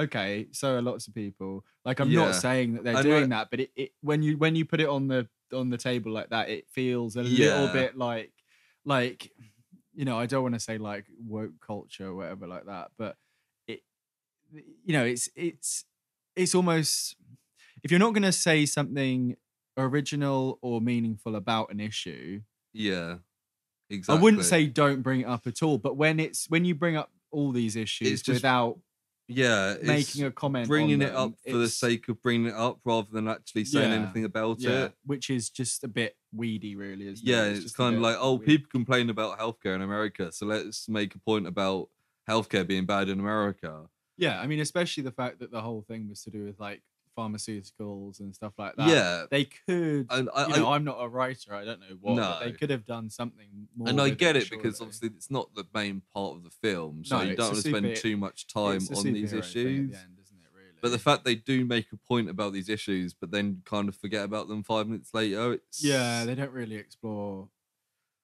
things quite as much as they could do. Yeah, but maybe that's not what they wanted to do. No. So for what it was, I mean, some of the stuff, like we've gone over some of the things like the effects with the superpowers, like the body horror kind of stuff, like like the burning stuff, like the ice stuff, just stuff coming out of people's bones and like the weird transformations. I thought all of that was really cool. Yeah, and as we said, the drug transformation themselves, seeing the drug go in was really cool to look at. You kind of get that little snapshot of what the power is going to be based on how they're like with Joseph Gordon-Levitt. It's kind of like a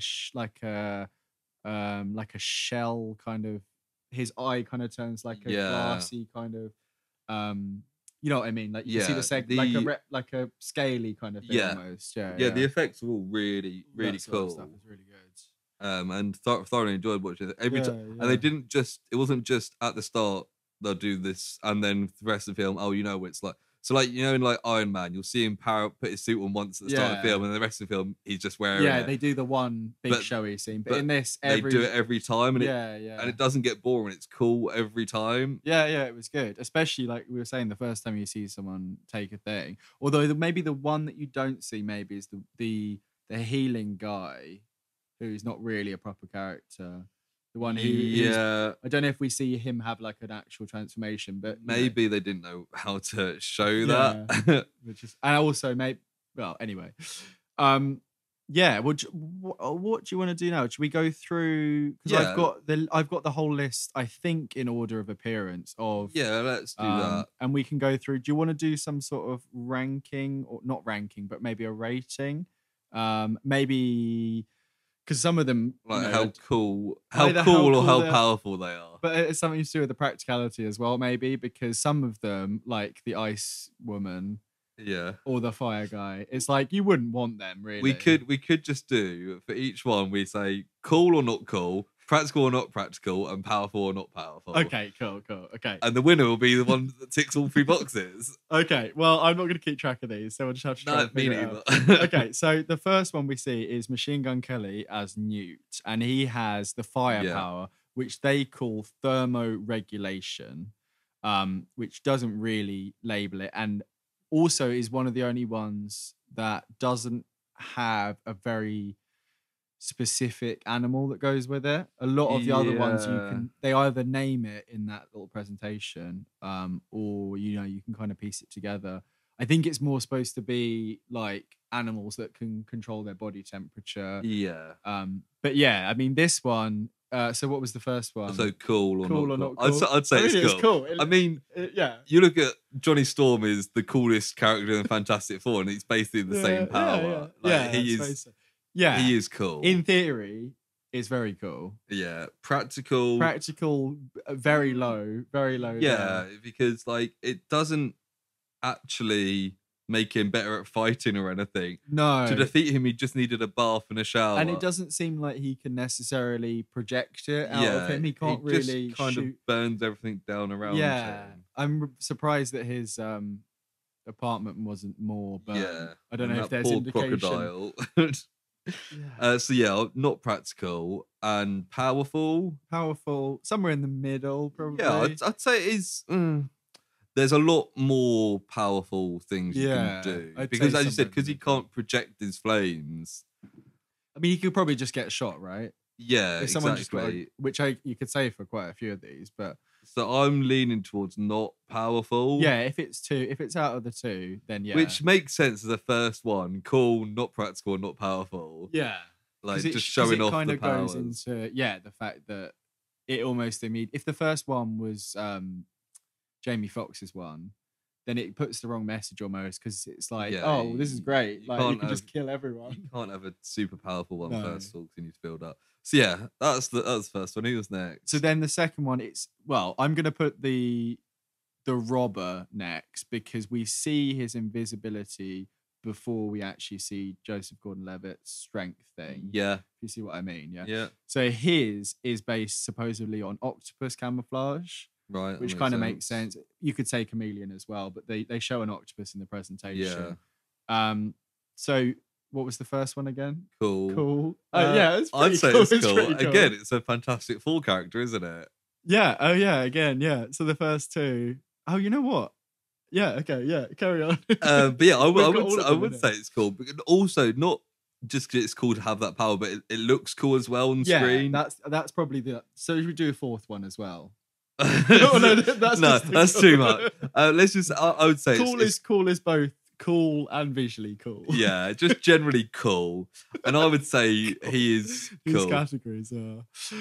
Yeah, I'd say it's cool. Cool, yeah, and the practicality. Well, he nearly robbed a bank. If it wasn't for another powerful person, he would have successfully robbed a bank. Yeah, and also the thing is, as well, Joseph Gordon-Levitt came in through the back entrance. The guy was hiding there. Rather than hitting just before Joseph we saw his back entrance.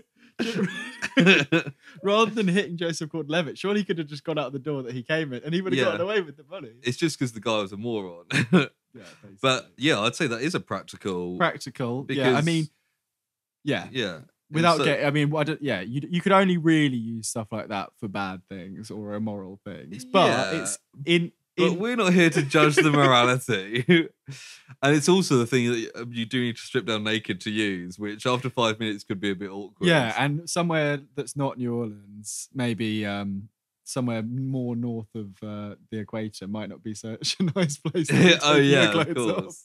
You're living in like trying to rob a bank in Vancouver. Yeah, in a Canadian winter. Yeah. And then powerful. Not really. No, I'd say it's pretty low. It's one of those, like, superpowers tend to fall into different categories of like either fighting or like sneaky stuff. Or like support. Yeah. And it's not a fighting power, is it? With Sue Storm, the Invisible Woman, they kind of augment her invisibility with the force field stuff. Yeah, exactly. And that is more what she uses for the I haven't read a whole lot of it, but yeah, the fights. And because he doesn't have that, there's a limit to its usefulness. Yeah, so it's cool and practical, but not powerful. Yeah, I'd agree. Yeah, and then Joseph Gordon-Levitt, who did you know what his character was called? I know we've just spent the whole film. No, I wrote it down on one of the missing pages, but it's not mentioned. He's got some really shit name. I say shit name. I don't know if anyone with that name. But it was something something at the end. It's just called like Clint or something, and I was like, oh, that's not a very. Yeah, I was gonna say like Cobb or something like that, but Cobb is Cobb's Inception, which he happens to Hold be a second, I'm gonna find out his name. So yeah, the power though that Joseph Gordon-Levitt has is tough skin, which I wrote down Luke Cage. But actually on the Fantastic Four thing, you could have him as the Thing, couldn't you? Really? Because he's tough and he's a bit stronger. He just hasn't got the appearance, but he's got the same. But the power segmented stuff that you see in his eyes and stuff is very similar to the kind of Rocky appearance.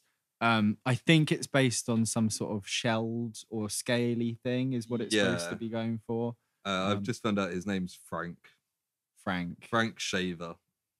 That just Frank, which is probably why I forgot it, because it's such a basic name. Like did you just check? No, I just googled what the Thing was called, because I thought maybe he was called Frank, but he's called Ben Grimm. I completely forgot. Oh yeah. But he's kind of like the Thing, and the fact that he's got or like a Luke Cage, really, isn't it? He's more of a Luke Cage, but considering the previous two can be linked to Fantastic Four. And there's another one coming up, but Yeah. Actually, in the Luke Cage series, I only watched the first season, but they talk about something to do with shells. When they're talking about how his powers work, they try and explain it. And it's something to do with some sort of shell that like condenses on impact. Right. I don't know if you remember that at all. When it flashes back to the prison and stuff. But Yeah. but yeah, So Joseph Gordon-Levitt, would you categories. say it's cool? Yeah, I think it was cool. Yeah, especially that thing we keep going on about, the transformation scene was very cool. Yeah, I'd say the only it's only flashy really power, cool really. when you get shot. Well, yeah, that's one of my notes that I mentioned earlier. Like, Joseph Gordon-Levitt just gets shot, and that's all he does. Yeah, but like if I'm not sure how it seems to really hurt him as well, because he got shot in the head, and the impact still like fucked up his eye. I was gonna say, like, I'm not sure how cool it is, because like unless it's in a specific circumstance, you wouldn't even notice that he's got a power. Well, yeah, I mean, people didn't notice. So yeah, okay. So if you're looking at it as like a kind of flashy, if it's flashy, it's not flashy. I don't think it's that cool, to be honest. I mean, if you think it's cool, we don't I have to think agree. No. Okay. I'll go with cool with that.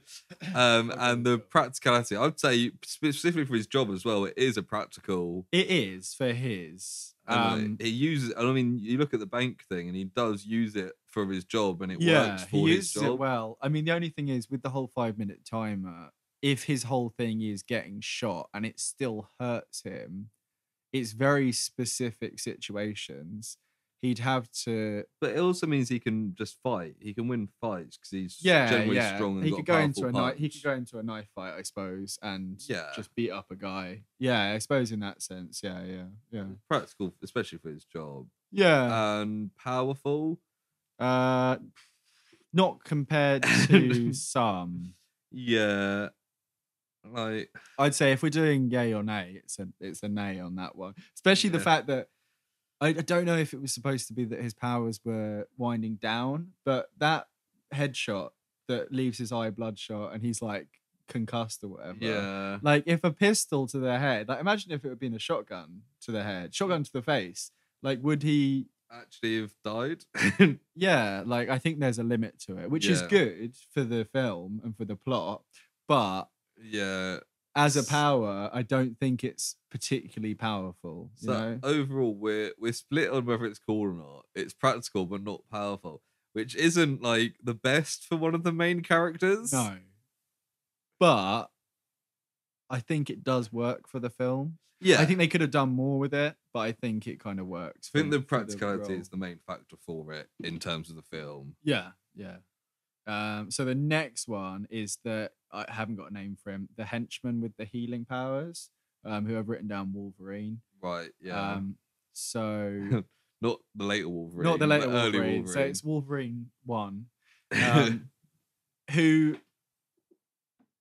is it's a good power, but again, like the Joseph Gordon-Levitt one, if whatever happens to you falls outside of the time thing, it's kind of it is completely useless. And it's not a power that kind of gives you an advantage. It just stops you. It's just losing. like an extra life kind of thing. Yeah. But if the healing took longer than the timer, it's not really clear how it works, because I think his timer runs out and then a few seconds later he comes back to life.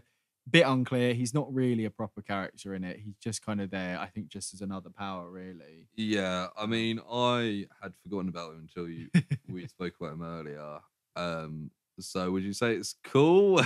Not really, no. No. And also he has like a fuck ton of scars on his neck where he's so scratched open or something.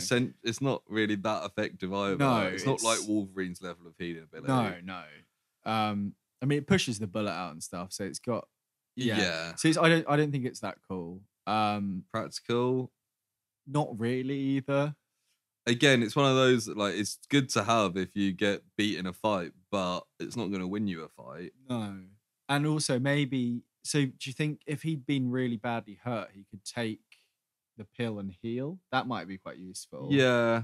But if you were lethally hurt and you haven't taken the pill, you're screwed. It's one of those that, like, 99 times out of 100, it won't be useful. But then one time out of 100, it'll be really, really helpful to have. Which is kind of, it falls into a lot of the same things as Joseph Gordon-Levitt's one, really. Yeah. Because the thing is, unless unless you've got like a really active power like Jamie Foxx is, the 5 minute timer is a real like Achilles heel situation. Like it really Yeah. met like it's a real hindrance.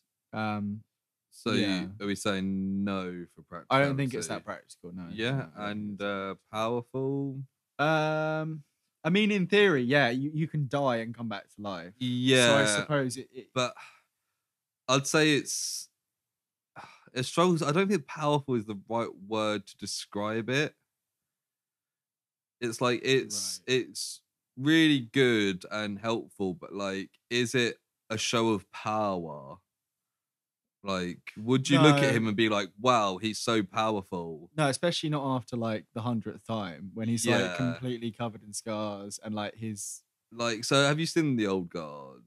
No, but I'm aware of. They're Yeah, I think I essentially listened to a review immortals, of and it. it's like it's not like they're super powerful beings. It's just that they are immortal Yeah, yeah, they're not like superheroes. no, or like leading you know populations or whatever. They're not like Yeah, like a Magneto or yeah, like a Apocalypse or whatever. You're never going to take over the world by solely being able but be immortal. to like Like, come back yeah, if you die in the space of the particular 5 minutes. Yeah, yeah. yeah. Okay, yeah, yeah. So Well, that, I'm gonna go powerful just because you can die and come back to life, but yeah. I can see what you're saying. But Yeah, we said it's yeah. not cool, not Not cool nor practical, practical. and So we're I think split on that's powerful. so for you. That's the lowest rated. I'm pretty Yeah, sure. which I mean, it's probably one of the ones I'd like to have because it'd be great to Yeah, heal, yeah. especially if just like, oh, I broke my hand in an If accident. you had the in the necklace like the biggie guy did, Yeah,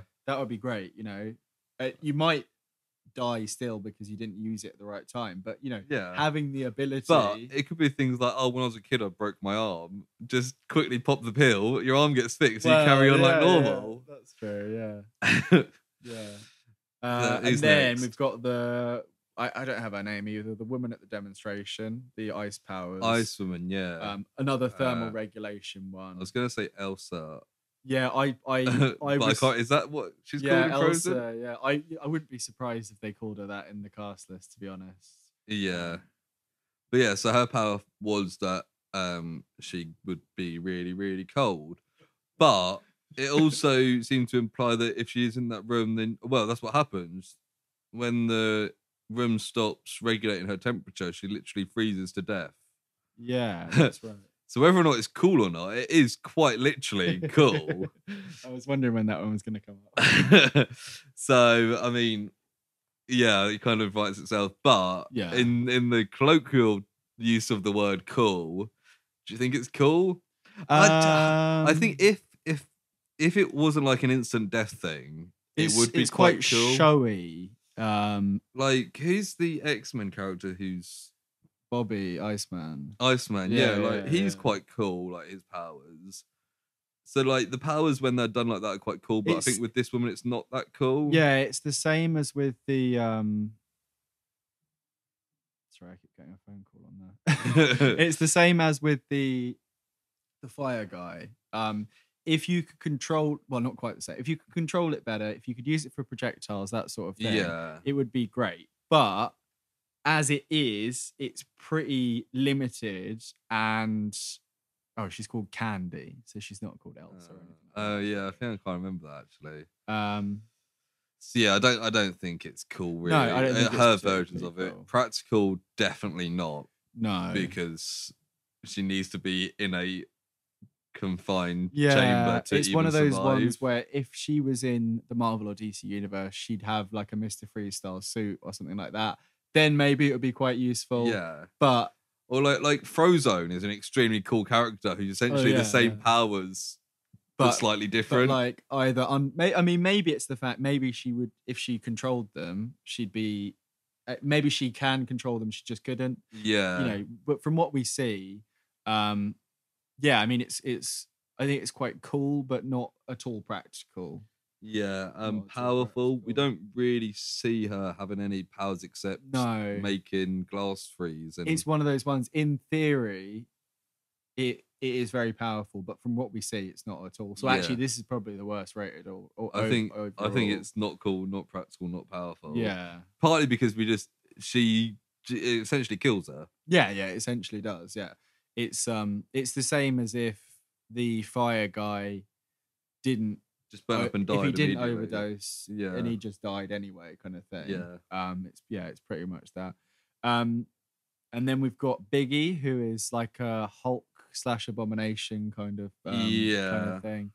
I think it was pretty cool in terms of it's visually impressive. Yeah, it would be like yeah, I think that's pretty cool. I mean, he seems to go, I think he's another one where when he rips off his top or something to transform, you can see he's got some sort of scars. And stuff. It's kind of it does leave a bit of a mark. It's almost like a more realistic take on the Hulk, because the Hulk is very kind of stretches out and goes back into Bruce Banner, and it doesn't really. His skin seems to be fine and stuff. Yeah, you'd have stretch marks like crazy, wouldn't you? Yeah, and scars. But I think he is quite cool. Yeah, it is. Yeah. They I was gonna save it for the trivia, but they I saw some of the behind the scenes stuff, and they got so the scene when he transforms in that big bar room, they made a small set and he was in prosthetics. Nice. So the bits where you see him first transform, obviously the transformation is CG.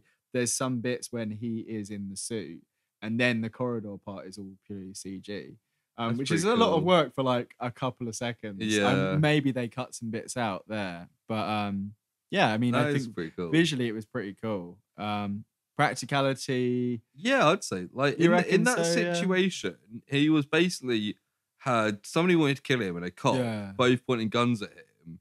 Yeah. And he was able to fight his way out of it. That's true. Yeah, that's true.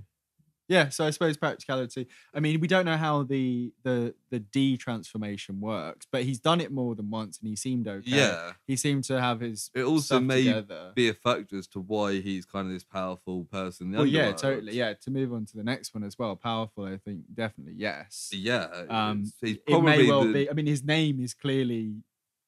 Well, it'd be very unlikely if his name was unrelated to his power. Yeah. So it seems like he's got his place, like you say, in this and he's probably the strongest of any of the powers we see. Potentially. I mean, Jamie Foxx's is potentially rivaling. Yeah. But as in like a actual like how hard they can punch. Yeah, sort of physical thing. Strength, I imagine so, because there's the super strength guy. But I imagine based on the destruction that he causes, the Hulk guy is probably more powerful. So we're saying he's cool, practical, and powerful. I think so. Look at us rooting for the villain. I think Biggie might be coming out on top here. Then we've got Tracy, who is Jamie Foxx's daughter. Who has a kind of, I don't know if it's just revival, but it's like a healing revival kind of thing. Yeah. I think if we base it just say it's just revival, because there's probably more, but we didn't see it, so we can't really judge it. It may be like she's got multitude of powers. Yeah, but just the revival thing. Just revival. I think it's pretty cool. It's cool. I mean, especially if you think if it can heal, because if the plant, which I didn't see again, but supposedly somewhere it says something about a plant going back to life when she walks. Yeah. If it affects plants, you'd imagine maybe illnesses and stuff. It could be great, like you could cure literally people, save the world. It could be really, and that's destroy the world for overpopulation. That's pretty cool. Saving the world. Practicality. Well, it seems like I think he's like basically dead, Jamie Foxx, right? Yeah, I think he stopped breathing, and she gets him back. Doesn't seem to have. Does she pass out? Maybe. Yeah, but still, like, there's a reason the bad guys wanted her. Yeah, totally. She was. She was. Yeah, I'd say it's practical and and powerful. I mean, it depends on what you're saying. I think. Yeah, you wouldn't look at her and it's be pretty like, low that's key, powerful, but the applications. The application is. So. I think there's our categories are probably flawed. Oh yeah, of course they are. It's almost like we made them up. As we were doing it. Exactly. But yeah, I'd say depending on your definition of powerful. Yeah. So effectively, she's another clean sweep. Yeah. We've got a couple more here. I was going to wonder going how through. many. We've got 4 more. So we've got the henchman, who is Mr. Fantastic. Let's quickly run through them. Yeah, because these ones are, especially these middle ones. Henchman, Mr. Fantastic, flexible, stretchy. Yeah. You don't remember him at all, really, do you? Not really. No. But if I'm just thinking of Mr. Fantastic. It was basically like the Fan 4 stick with Miles Teller, but without stretching like long, it's just like bending round stuff. Right. So I'd say no. No, not cool. I think no. I'd say it would be practical if it was Mr. Fantastic, but it's not. Yeah. So the only thing where he really stretches is he manages. I think he pulls his whole arm around Joseph Gordon-Levitt and like he kind of chokes him round, and like his arm is too long, kind of thing, something like that. But he doesn't go like all the way around him like a snake or anything. So it's pretty. And powerful? No, not really. No, that's a dud, that one. Then we've got the bald lead henchman who's got the super strength. Which I mean, I think he could have just been strong without taking a pill. Yeah, I mean that's the other thing. Like, surely it would have been more interesting if he was like a really short guy. Yeah, and he took it, kind of like in Invincible, the monster girl. Oh yeah. But like, no, but even if he didn't get big, if he was just a small guy who was strong, because maybe it's kind of like if you, it's like the most obvious power for like a big guy. If you'd missed a bit of him taking the pill, you could have just thought that he hadn't taken anything. Yeah, exactly. So cool, probably not. No. Practical for his job, I guess. Yeah, I think so. Yeah. Like if he's like the main, I think he was the main like bodyguard for the boss woman. Yeah. So powerful. I guess. Yeah, if it's a yes or a no, then I guess so. Yeah. So even though I don't like it, he's got 2 out of 3. And then we've got henchman with the bone claws, Wolverine 2. Oh, Wolverine 2. Well, he ends up getting killed on his own knee. Yeah. So, I think that kind of hinders him. I think it is cool. It is cool. I think it's one of the coolest ones. It is cool. Yeah, it's very cool. Because that was based on an animal, wasn't it? That can break its own. Yeah. I'll talk about it now quickly, but it's a frog from Cameroon, called the Wolverine or horror frog, and it's got. I get a picture up in a sec. It's got hair down its sides, or hair-like structure, which looks a lot like Wolverine sideburns. And it can break bones. I think it's in its leg. It's got like a collagen link, and it breaks it when it's under stress, and then a bone kind of pops out. That is cool. And it sounds painful. And it says, although a retraction, this is on Wikipedia, although a retraction mechanism is not known, it's been hypothesized that the claws later retract passively while the damaged tissue is regenerated. So it's like literally spot on for Wolverine. Yeah. Like it can supposedly. But also, by the sounds of it, it's quite a slow process. Yeah, so it's not. It could be like a week before that bone's back in place. It could be even longer. Yeah. But it's when they're grabbed or something like that, effectively spikes pop out. Yeah, I mean, and so on the henchman, it is cool. It is cool. It is cool. Practicality, pretty much really. 0, really, isn't it? Especially as he ends, like the knee spikes. Yeah, are pretty much useless. And if he's like that frog, then after every fight, he needs to spend a week in hospital, unless they pop back in after 5 minutes. But yeah, maybe realistically, it's probably not. And then powerful, not really. I mean, Jamie Foxx fights him without any powers. Yeah, he's like a military trained guy, and he manages to get him. So even though I think it's one of the coolest, so maybe he gets hit by the crane, and then Jamie Foxx pushes him onto his knee, because I think he dies, but he gets spiked onto his own knee or something.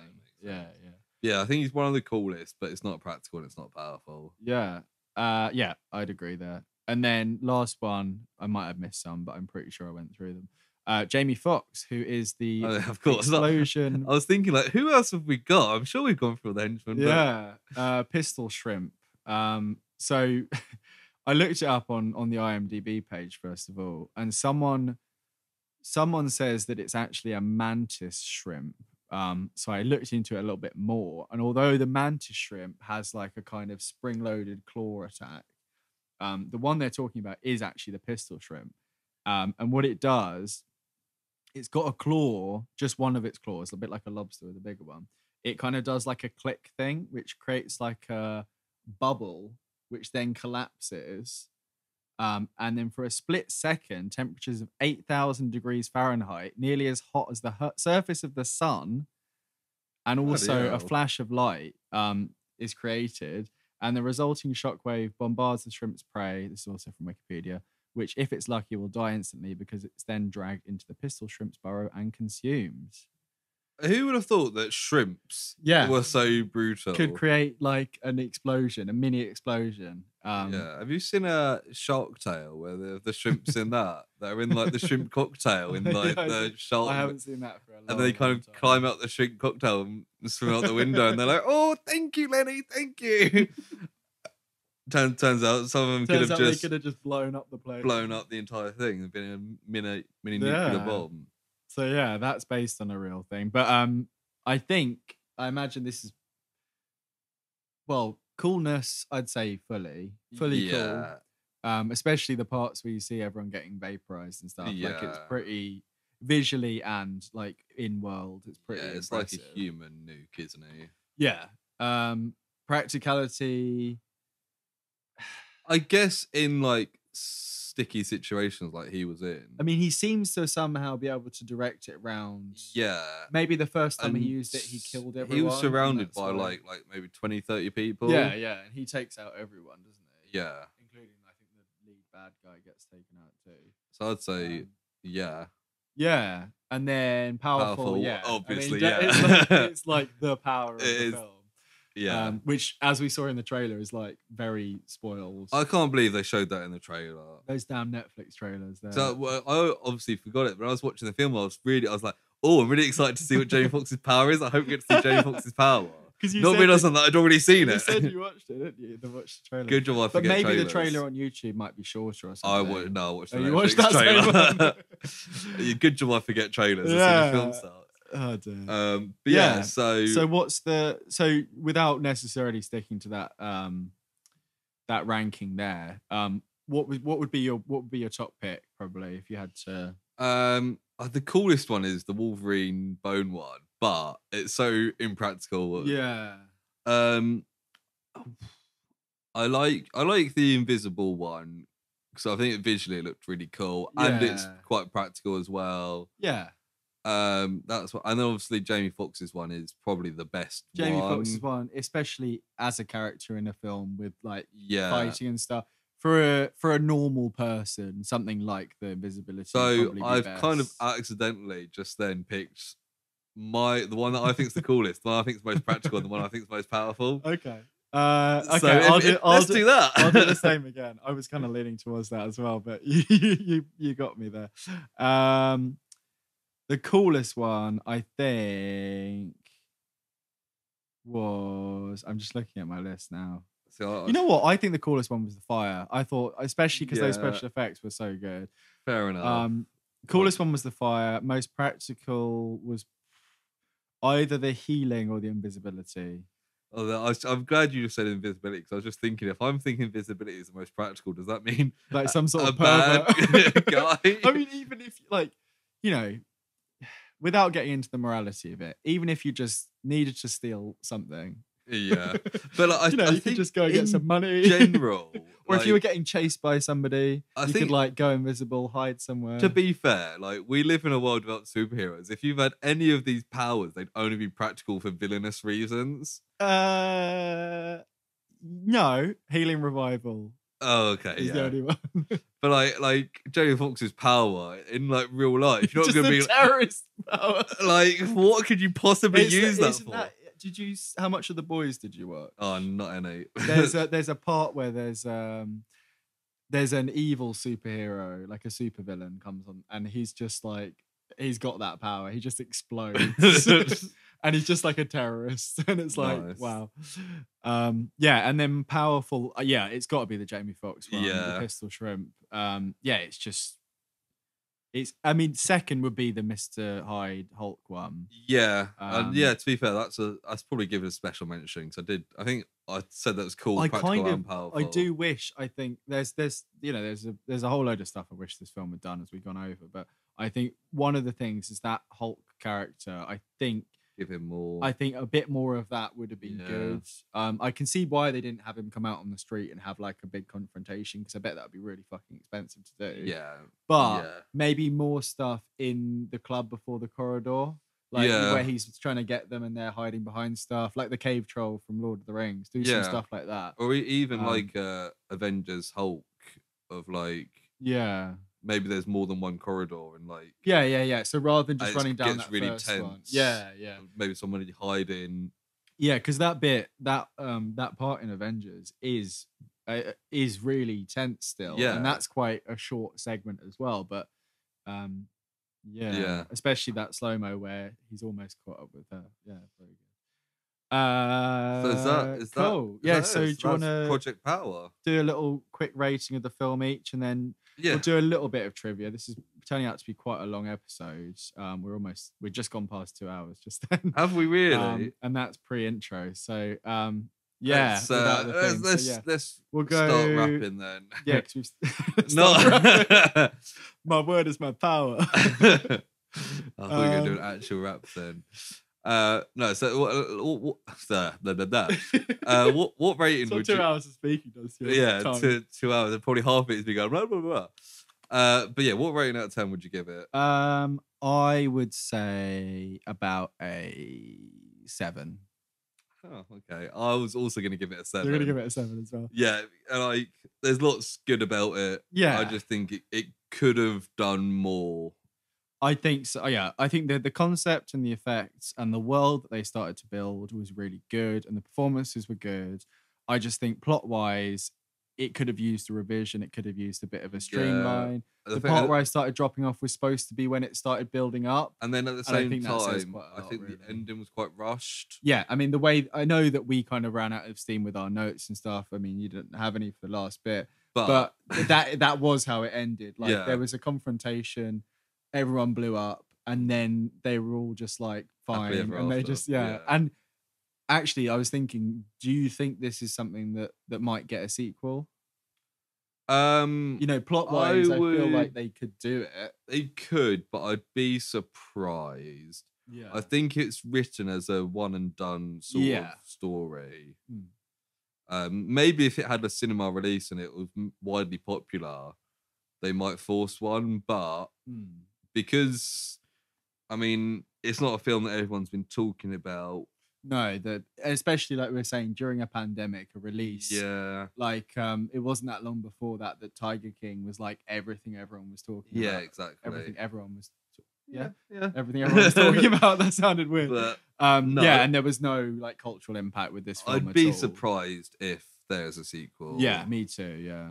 I feel like it would be fairly forced if they did. Yeah, no, I'd agree. Yeah. I just thought the way that it ended with them kind of going off on their own adventures, and all the main characters surviving, it and the way they built the world up, I wouldn't be surprised if they did further down the line. Yeah, maybe without some of the characters, maybe with just Joseph Gordon-Levitt, not Jamie Foxx, maybe something like that, or the other way around. But I think if it was really popular, they'd make it happen. Kind of like John Wick was kind of meant to be a one and done, but it was so popular they made 2 more of them.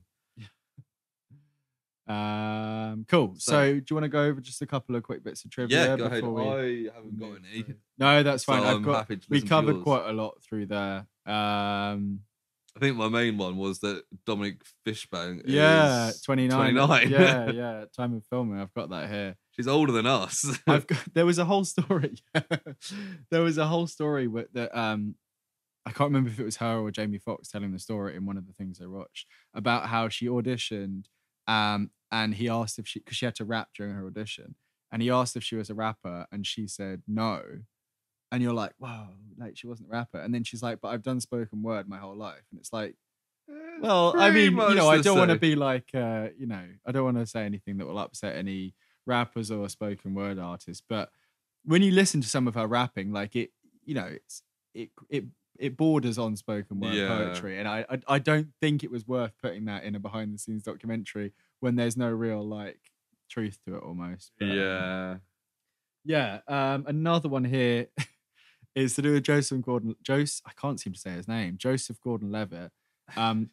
when they were filming the bicycle scene, which happened to be on Halloween 2018, he was injured because he gripped the brake way too hard and flipped over the handlebars.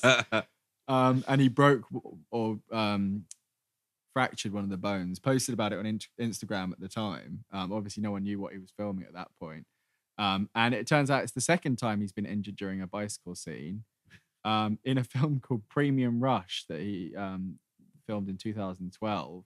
A diplomat's car double parked on set during filming in New York and caused him to smash through a taxi window. So either Joseph Gordon-Levitt is really bad at riding bikes, or he's just incredibly unlucky. Yeah. But I thought that was worth noting there. There is... That's pretty much it. There one is kind of like a little Easter egg. When you meet Newt in his apartment, he's playing Mega Man on the TV, and it's paused on the Fireman stage. So it's supposed to be a little nice. hint ahead of time of his power. But that's it. We covered all the animal stuff, I think, already. Yeah. So Cool. Yeah. Overall, I would recommend giving it a watch. Yeah, especially if you're into superhero stuff. Yeah. You want something that's not part of the main, comic book publishers. Yeah. Something a bit more original. And it's on Netflix. So if you've got Netflix, you can just stick it on. Free. Yeah. Effectively. Especially if you're using someone else's account. Yeah. Who would do that?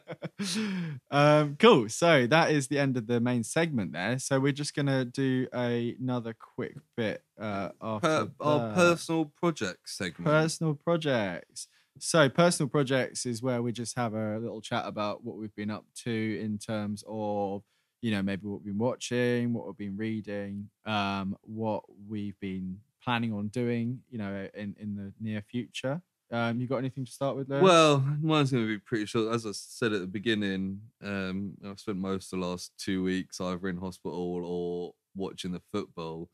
I know it's a joke last time that I was like, oh yeah, I'll do some painting, but I literally haven't been able to do anything over the last 2 weeks. So been watching lots of football, been in hospital, and that's pretty much been my life. So yeah, haven't really got anything to say. No, on this fair one, enough. So. Have you been anything you've been watching in particular while you've been? Yeah, so. Oh, I did watch through Black Books again. Yes, yeah, you did. Have you seen? I've watched some of it. I'm not.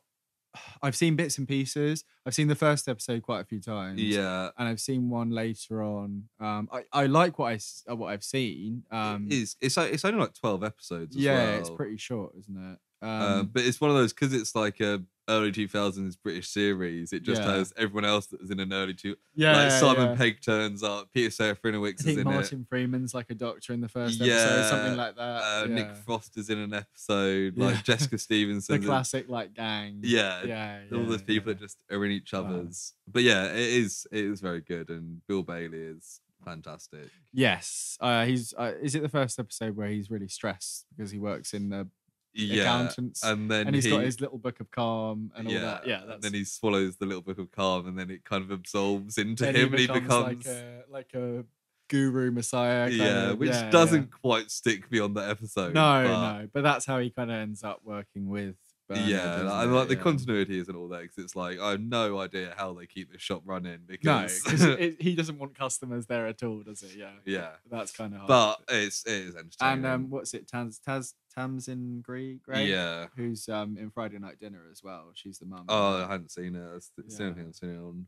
But it is worth a watch. Obviously, it feels weird recommending like a nearly 20-year-old TV series. There's always going to be people who haven't. It's on Netflix. Things. So no, cool. I'm just trying to think. I didn't prepare anything. I've been reading quite a lot of comics. I got a tablet in the Amazon sale. I've never had one of these. Never really had any use for it, but it's really good for reading comics on. Because I read a lot of them on my phone anyway. Yeah. And it's just so much better than what I was using before. What have you been reading? I've been reading, let me just have a look. I've been reading a load of X-Men comics. Jonathan Hickman's X-Men run, which is kind of one of the newer ones, 2019. kind of like a Okay. bit of a reboot. I don't know if you've seen Professor X. He's got like a big cerebro on his head. Oh It's no, I quite an haven't seen interesting that. design. It sounds horrifying. Yeah. He's got a very like spandexy suit. It's kind of. I'll see if I can find him in here. No. Yeah, that. Let's see what I've got on here. I'm gonna start reading some Preacher, The Boys. Got some Spider-Man. Got House of M on here. The classic X-Men run. There's a load of stuff I've deleted off there as well. But yeah, kind of just Immortal Hulk is one that I was going to recommend to you, which is I think from a similar time, a couple of years ago. And it's like a really weird, dark run of the Hulk where it goes back to the old rules where Hulk only comes out at night. And Hulk Right. has somehow become, I think it's after Bruce Banner was like supposedly killed, and it establishes the rule that if he dies, as night falls, the Hulk comes to life anyway. So Bruce Banner can never die. Right. And he's been like mentally fucked up from it, and he's no longer smarter than the Hulk. He's still quite smart, but the new Hulk is like smarter than him. And there's some crazy transformations, a bit like what we were saying before, where he's kind of like this, like you see like the shadow where he's all kind of he's like he becomes like a big mass before forming into the Hulk. And he like absorbs somebody at one point while he's turning. It's very like horrific. A Venom sort of. Yeah, a bit like that. And there's Jesus. all stuff with something called the Green Door, which is like this weird like hellscape, and all the gamma irradiated beings are like linked to this like hell world. It's like super strange, but it's like it's very good. Yeah, I'd highly recommend that. Other than that, yeah, not been up to much really. Got a Game Boy Advance SP from our friends. Nice. Been playing a bit of Pokemon Yellow.